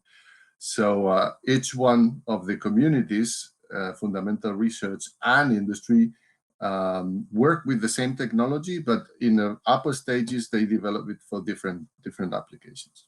Now, what kind of ideas are we talking about getting out of fundamental research and into these kinds of applications? Well, for example, for pushing the fundamental limits of science, you need, for example, detectors that are capable of detecting the first seconds of the Big Bang, what happened there, or supercomputers that are able to analyze all this type of information. So this is normally technologies that are far away from the market, but if you nurture them with sufficient time, they will suppose a revolution in applications like healthcare, in applications like climate change, in applications of more sustainable transport. So these are the type of goal that we have set up, especially ensembling this sort of innovation ecosystem in a project that is called Attract. What's really your hope for the future for how this project of getting these ideas out of the realm of experiment and into the real world will go? Well, the main goal of Attract, I would say, is to demonstrate that we can create an innovation ecosystem that is characteristic of Europe, meaning that we don't need to adopt or adapt to other models that exist, that they can be very successful in their context, but in Europe we have a different reality. Is a reality based on diversity, but is also a reality based on unity. And we need to exploit diversity, the richness of diversity that we have in Europe. So the Attract project is a first groundbreaking attempt to create a sustainable ecosystem based on European values. Adam, how does this change the relationship between research and society? Well, we often think of fundamental research as being very separate from society, up an ivory tower, stuck in a basement in a lab. So by taking these ideas and actually directly looking for applications right from the offset, we're really bridging that gap between the initial idea and impact on society. Let's proceed with our next winner now. I'm delighted to announce Benedikt Salmen and Oliver Mai-Colores from the Einstein Center for Neurosciences, Berlin. They want to break the wall, enable the next impact-driven generation of scientists. So, Kumsal, what convinced you most about this winner?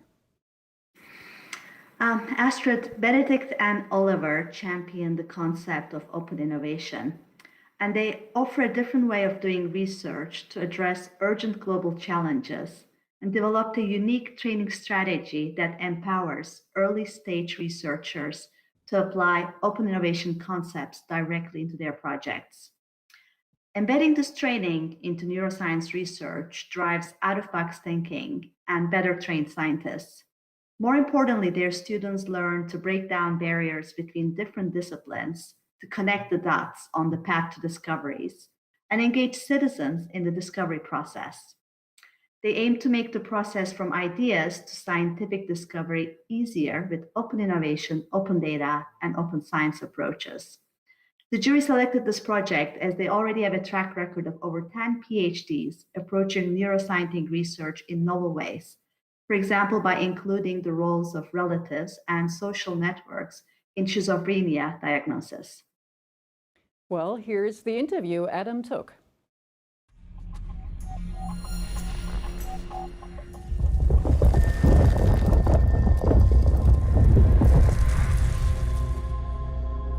Breaking the wall to enable the next impact-driven generation of scientists. Benedikt Salmen and Oliver Mai-Colores.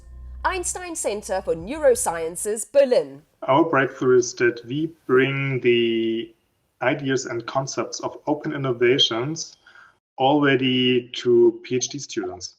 Usually these concepts are taught for professor and senior scientists. But we want to focus on people, take them at early stages by the hand, help them to apply these concepts early in their research, and then, of course, later on, when they want to use it, we want to connect them to the right organizations and enable them to use the right structures. But the focus is really a people or junior researcher zoomed in focus that we have.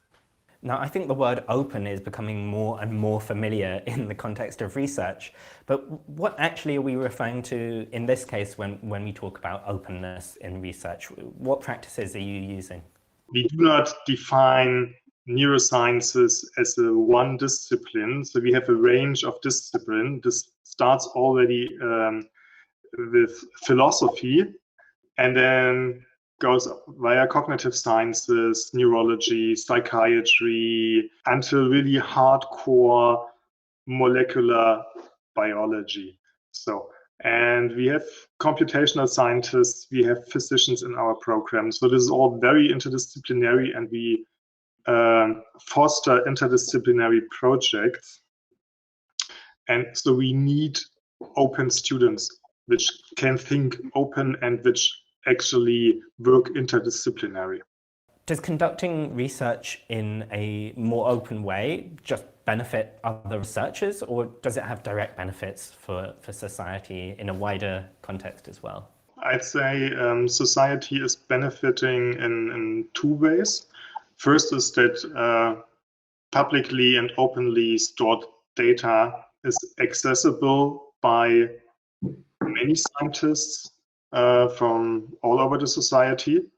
So you can reuse data, you can try to answer different research questions on the same data set. You save costs for experiments. And of course, the public also can participate, or even they can create research questions. So you come more closely in contact with the society, with lay people, with scientists from totally different areas than your own. And therefore, you get different ideas, which you wouldn't get if you just work alone. So I'd say, yes, society definitely has a big benefit from open concepts. And if you look at the things which have been brought up by open quests and other kind of things, sometimes it's amazing what kind of really difficult problem can be tackled, sometimes by people without any formal science education. We have enough problems which really need to be solved relatively fast right now. If you want to learn more about this topic or others, you have the chance. You can dive a bit deeper and talk directly to our winners in our Q&A sessions, and they will start at 3:15 p.m. German time. I'm glad to introduce to you now our next winner in this category, and this is Jakob Friis Scherson, Aarhus University. He is aiming for breaking the wall of hybrid intelligence. So I'm asking Kumsal, how did the jury decide about this work?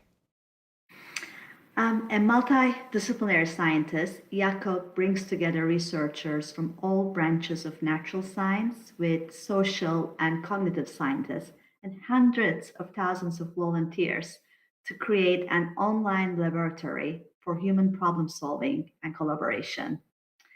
Exploring both the efficiency of citizen scientists on complex challenges and novel ways of involving them in all aspects of the research cycle propels discoveries in unique ways. The jury found Jacob's approach fascinating as it pushes the boundaries of citizen science and features a potential powerful approach to bridging quantum mechanics, human-centered artificial intelligence, and citizen science. Thank you, Kumsal. So let's watch the video.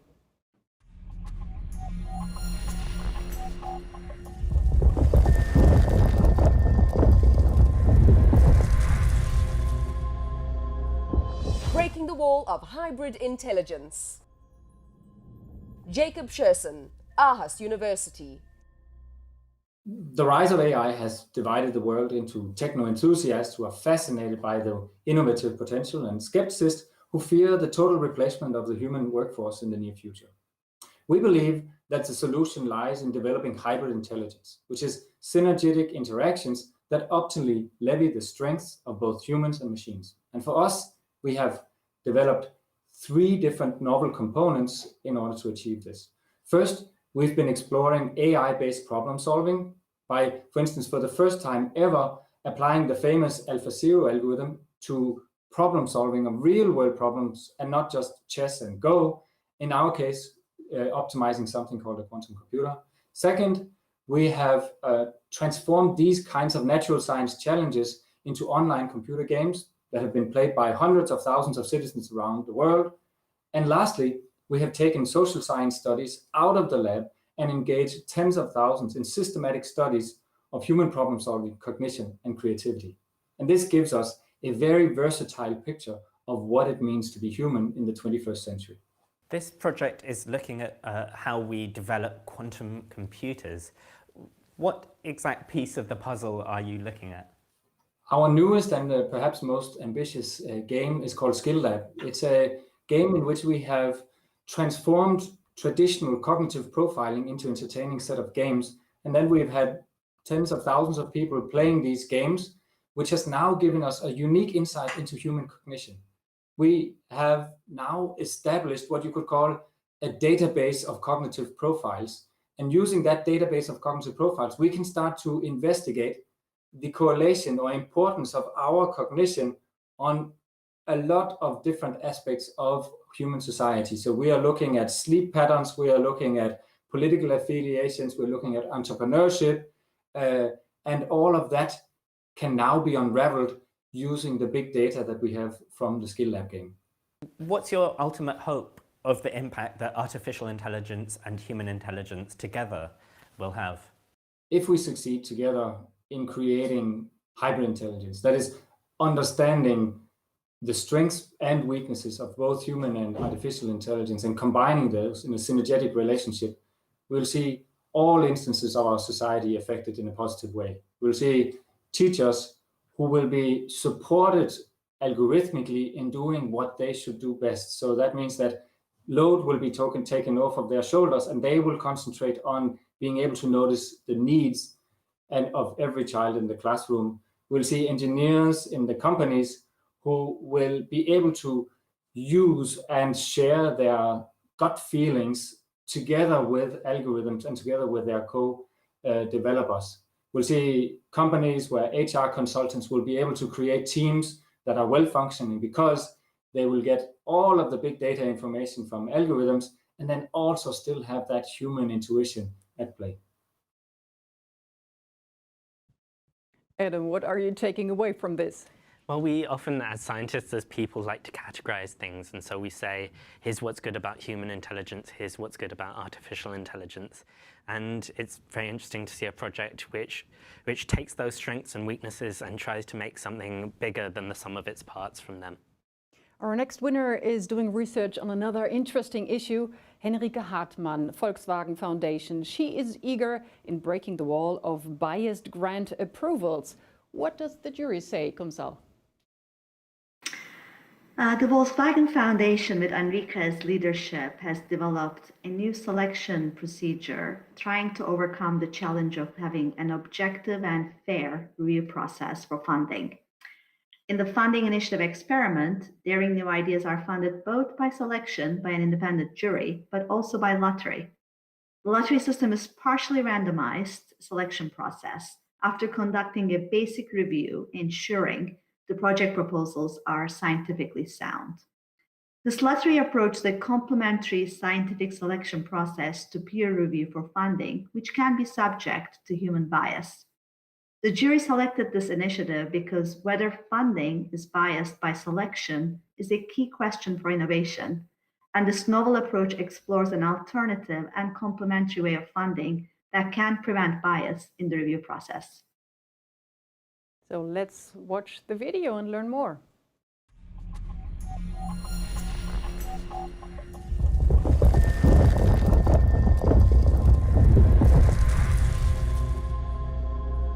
Breaking the wall of biased grant approvals.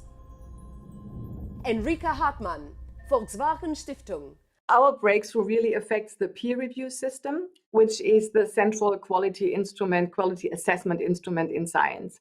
But we all know by now that peer review can be quite risk averse and is also prone to bias. So our breakthrough is to introduce a randomized component, a lottery system, into a selection process of a particular funding initiative, which is called Experiment. And it's important to note that we really introduce this randomized component in addition to normal peer review, which means that all projects undergo a general initial quality check.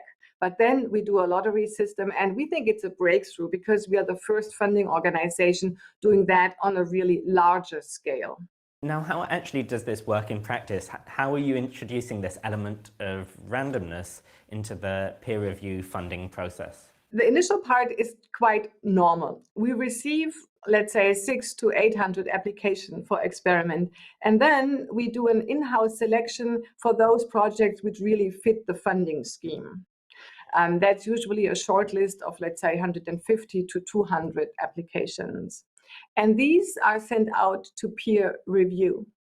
And the panel members will give us a quick assessment on those which they liked the best. And then they come to the foundation and we discuss those applications with them. And there's basically two outcomes of this meeting. One is that the panel members identify all those proposals which in general have an enough good quality to be funded. And then they identify their, let's say, 15 to 20 top favorites, which right away receive a funding recommendation. And then we put those 15 to 20 together into the pot, and then we'll use all these applications for the lottery, and we'll draw an additional 15 to 20, dependent on the number of the panel recommendations, out of the lottery pot. And so we will have, let's say, between 30 or 40 applications which will be recommended for funding. And the applicants will not know if their proposal is funded because of a good or favorite label of the panel or because they were drawn by the lottery. Now, at the moment, it's too early to tell what the results are of this, but how are you investigating the effect this has on the peer review process? On the one side, our research group, which accompanies that, that's from EVA Consult, they do interviews with the applicants, but they also look into the projects. And of course, it's too early to see if there is applications, if there is publications coming out of that, if this is patents coming out of that, is there additional large grants coming out of that. So these are all different criteria which we will look at.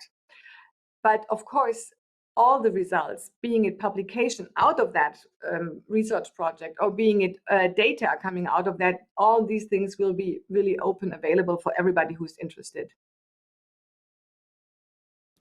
Let's move from Berlin to Stanford and see who the next winner is.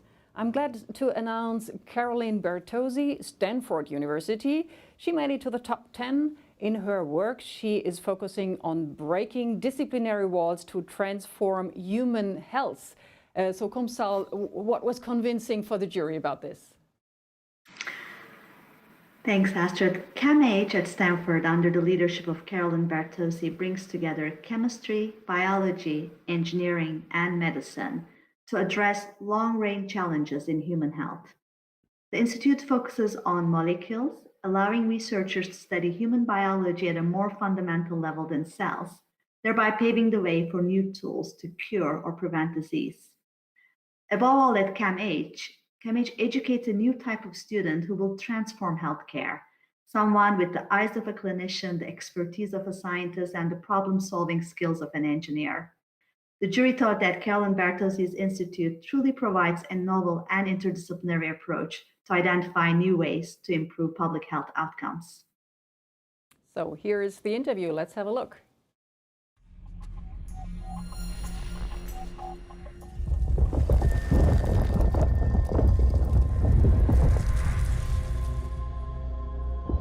Breaking the wall by transforming human health interdisciplinarily.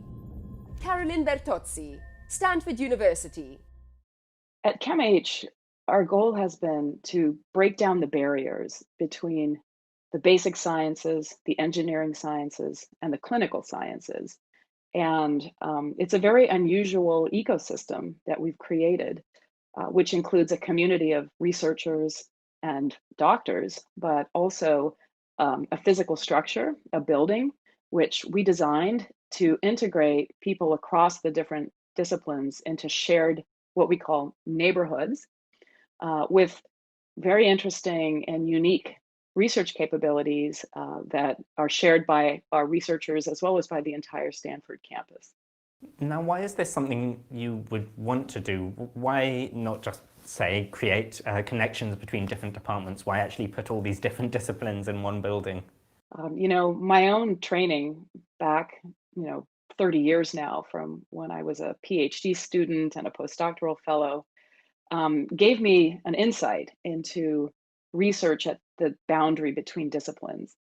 I was trained as a chemist as a student, and then as a postdoc, I wanted to learn some biology, but there really was no environment for a chemist to learn biology. I had to completely leave chemistry and go fully into the world of biology, which was very disconnected. And so, when I started my own lab 25 years ago now, my mission was to figure out how do you bring these disciplines together into one research environment so people can get a holistic training. And I think this really is the future for biomedical science, is to have this integrated training of chemistry, biology, engineering, with a very strong influence from the clinicians who are treating patients and understand what the problems are.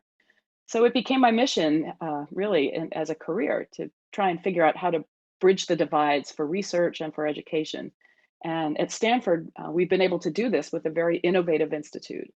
And it really makes a big difference to have people working together in the same physical structure and sharing the experimental resources, sharing the ideas and learning from each other. And how would you actually measure the success of ChemH? One thing I often say is sometimes when people ask, depends on the context, but when people ask me, ultimately, what do you want to achieve at ChemH? What I would say is, if we look at our achievements and if we can say that we enabled our researchers to take their discoveries from the lab and bring direct benefit to patients, either through better medicines, better diagnostic technologies, better disease prevention strategies. And again, our focus is at the molecular scale. In fact, when we crafted the acronym ChemH, which again stands for Chemistry, Engineering, and Medicine for Human Health, the H is humans, it's no accident that the acronym sounds like chem, it's chemistry, because chemistry is about molecules. And that is a theme that unites all of us at ChemH, is that we're interested in what happens where the action is, which is at the level of the molecule. So I think medicines coming out of ChemH would be a metric of our success. Adam, what is the benefit for having an institute which is interdisciplinary? Well, we talk about breaking the walls between disciplines, but often in practice, people working in an interdisciplinary fashion cross buildings. Their time is split between different physical places. So having different disciplines in the same building, sharing neighborhoods, really actually allows those conversations to flow and that interdisciplinary research to flourish in a way I don't think we'd see when people are walking the distance between different faculties. Let's come to our next winner. All these outstanding innovation projects we have seen have to be identified, selected and funded in the end. And this is the general theme which the research project of our next winner is focusing on. It's Rafael Laguna de la Vera, Bundesagentur für Sprunginnovation in Germany. He is aiming for breaking the wall of disruptive innovation. What does the jury say, Kumsa? Well, the German Agency for Disruptive Innovation brings an approach for breakthrough innovation to Europe, breaking the walls between scientific discovery and economic benefits and well-being of the public. The agency does not rely on peer review-based identification and selection processes, but rather aims at recruiting forward-looking innovators to select research and innovation projects which are both research-intensive and application-oriented. Rafael Laguna is leading and driving forward this mode of thinking in Europe by identifying, selecting, and funding high-risk, high-gain, breakthrough innovation projects and bringing together the community to support them to succeed. This jury selected this initiative because their approved projects have been impact-oriented, socially beneficial, transformative innovation, setting the pace for a new European innovation culture. Thank you. Let's learn more and watch the video.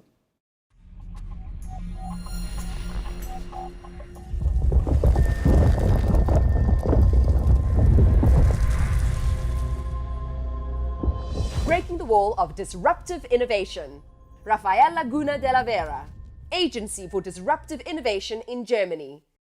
Well, actually, we found that we have a great science community, we have a great economy, but it seems that the interplay between the two doesn't work so well. We haven't seen any great disruptive innovation turning into an economical benefit in the past 100, 120 years. We're still living off those inventions from way back then. So creating an environment, a platform, means to enable that exchange, to turn scientific breakthrough inventions into economical benefit that helps us for the next 100 years to prosper and survive. I think that is the task of this agency. We're building the tools to do that. What kind of innovation are we talking about, or are we talking really across the spectrum? It's across the spectrum. It needs to be disruptive, breakthrough, leapfrog innovation. So it's got to be big. Usually it is a little crazy when you hear of it. You go like, I'm not sure that really works. I mean, it needs to adhere with physics and stuff, right? So we're scientific. But on the other hand, it can't be too obvious. So in a way, it's a little weird, if you like. This makes the job so attractive, by the way, because you hear a lot of interesting stuff, and then you give them time and access to see if it works. Do you have any favorite examples of innovations that you've overseen? Yes, for example, analog computers are one that I really like citing, because they have been around until the 70s, and then they got killed by the digital computer because we were living in Moore's law, where the power of these digital systems was doubling every 2 years, which gives you exponential growth. But that stopped 10 years ago. And so now the special chip architectures are coming back. We hear a lot about quantum computers, but analog computers are in fact a much more general approach to new computing architectures, where quantum computers are a little subcategory. And we have one of those super hypos living in Germany, a guy by the name of Bernd Uhlmann, who has been collecting these old analog computers for 40 years. And guess what? He's the renowned expert in the world for analog computers. And now we're putting these big machines on a chip and see where it takes us.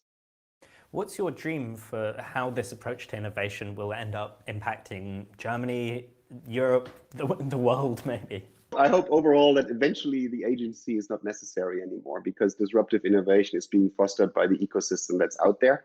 We don't need any special government, whatever, to make it work. Obviously, right now we don't have lots of disruptive innovations in Germany or in Europe, so we need to do something. And hopefully in 10 years, we can go home because the whole thing is working fine in itself. Of course, the other thing that I want to see is a couple of disruptive innovations that we have created. I hope we've defeated some of the ailments, of people. I hope that we've dealt with the climate emergency, that we've created clean energy in abundance and very cheaply, that we've, created a European digital ecosystem, with a prosperous economy attached to it. So there's lots of things that I hope we see when we're done. So we're almost at the end. Let me introduce to you our last winner in this category. I'm glad to introduce to you Aya Agrawal, Creative Destructive Lab, and he is aiming to break the wall to massively scale science projects into products. So what is the explanation of the jury, Kumsal? AJ and his team really pioneered the translation of excellence in research and innovation into entrepreneurial and commercial success. How do you ensure the scientific discoveries and insights transition to applied products that benefit society? The program employs an objectives-based mentoring process to enhance the performance of new founders. They learn from the insights and judgment of experienced entrepreneurs with the goal of maximizing the value creation. In 9 campuses around the world, the lab's specialty streams are developed regionally to leverage each ecosystem's strength. The jury selected this project because of the impact Creative Destruction Lab has on regional and global innovation ecosystems. It's a wonderful example of science and innovation management, which supports entrepreneurs to build successful businesses based on innovation. Thank you. So let's watch the video and the interview Adam took.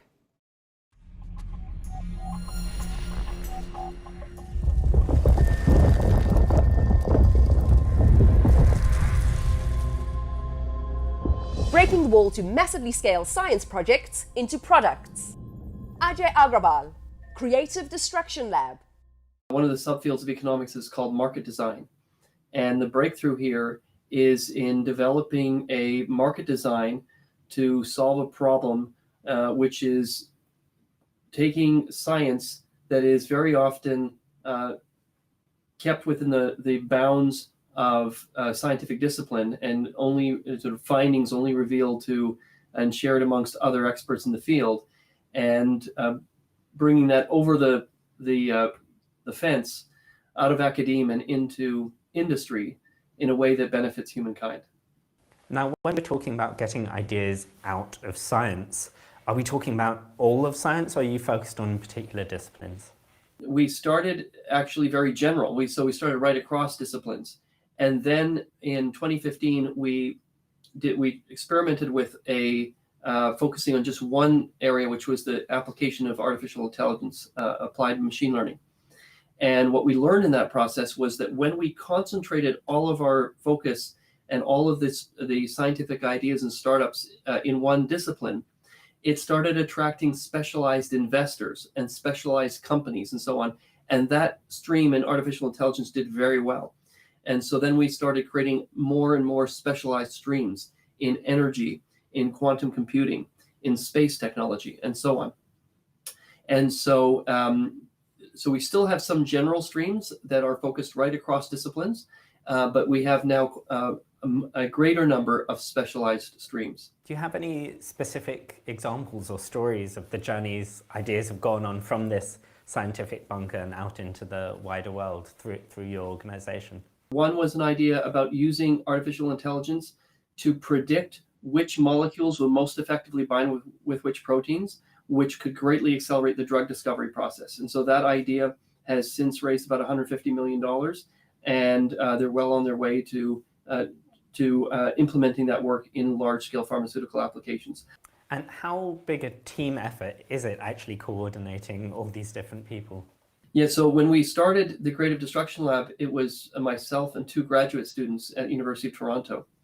Now there's about 140 full-time employees across 9 universities, and so 5 of them are in Canada, and then Oxford University, HEC in Paris, Georgia Tech University in Atlanta in the US, and the University of Wisconsin. And what's your hope for how this will end up impacting society? Our mission is to enable the commercialization of science to benefit humankind. And so the idea here is that we share this freely with other universities, and so what we'd like to do is just all of this research that usually taxpayer-funded research that goes into the public science system, that we liberate a lot of those important findings out of peer-reviewed technical journals that only other specialists can read, and into society so that everyone can benefit from those findings. So our hope is that we create a much more fluid boundary between academic science and the application of those insights into how nature works in ways that benefit humankind. So that was our winner session in the category Science and Innovation Management. Congratulations to all our top 10 winners in this category. I think you have good reason to be proud. But we are still looking for the best of the best. On November 9th, we will celebrate the Falling Walls Breakthroughs of the year 2020. We're still looking for the best 10 breakthroughs through all categories. So for today, I would like to thank our jury member Kumsal Bayazid. It was a great pleasure talking to you. Thank you very much being with us, and have a nice day. Thank you. Thank you, Astrid. Thank you. Also, Adam, we're almost at the end, but quickly tell me, what are you taking home? What did you learn from all the interviews you have done today? Well, from the innovation category, for example, I've often thought that if you have a beautiful idea, it will flourish by itself, but it's clearly so valuable to think about how we allow innovative ideas to flourish, how we manage science, and create the environment through which ideas can flourish. Thank you, Adam. You will join me tomorrow again when we have our next winners session, and this will be in the categories physical sciences. This is your category since you're a physicist. And science startups. It's going to be very interesting, so please join us tomorrow at 1:15 p.m. Looking forward to meeting you again. Bye und auf Wiedersehen from Berlin.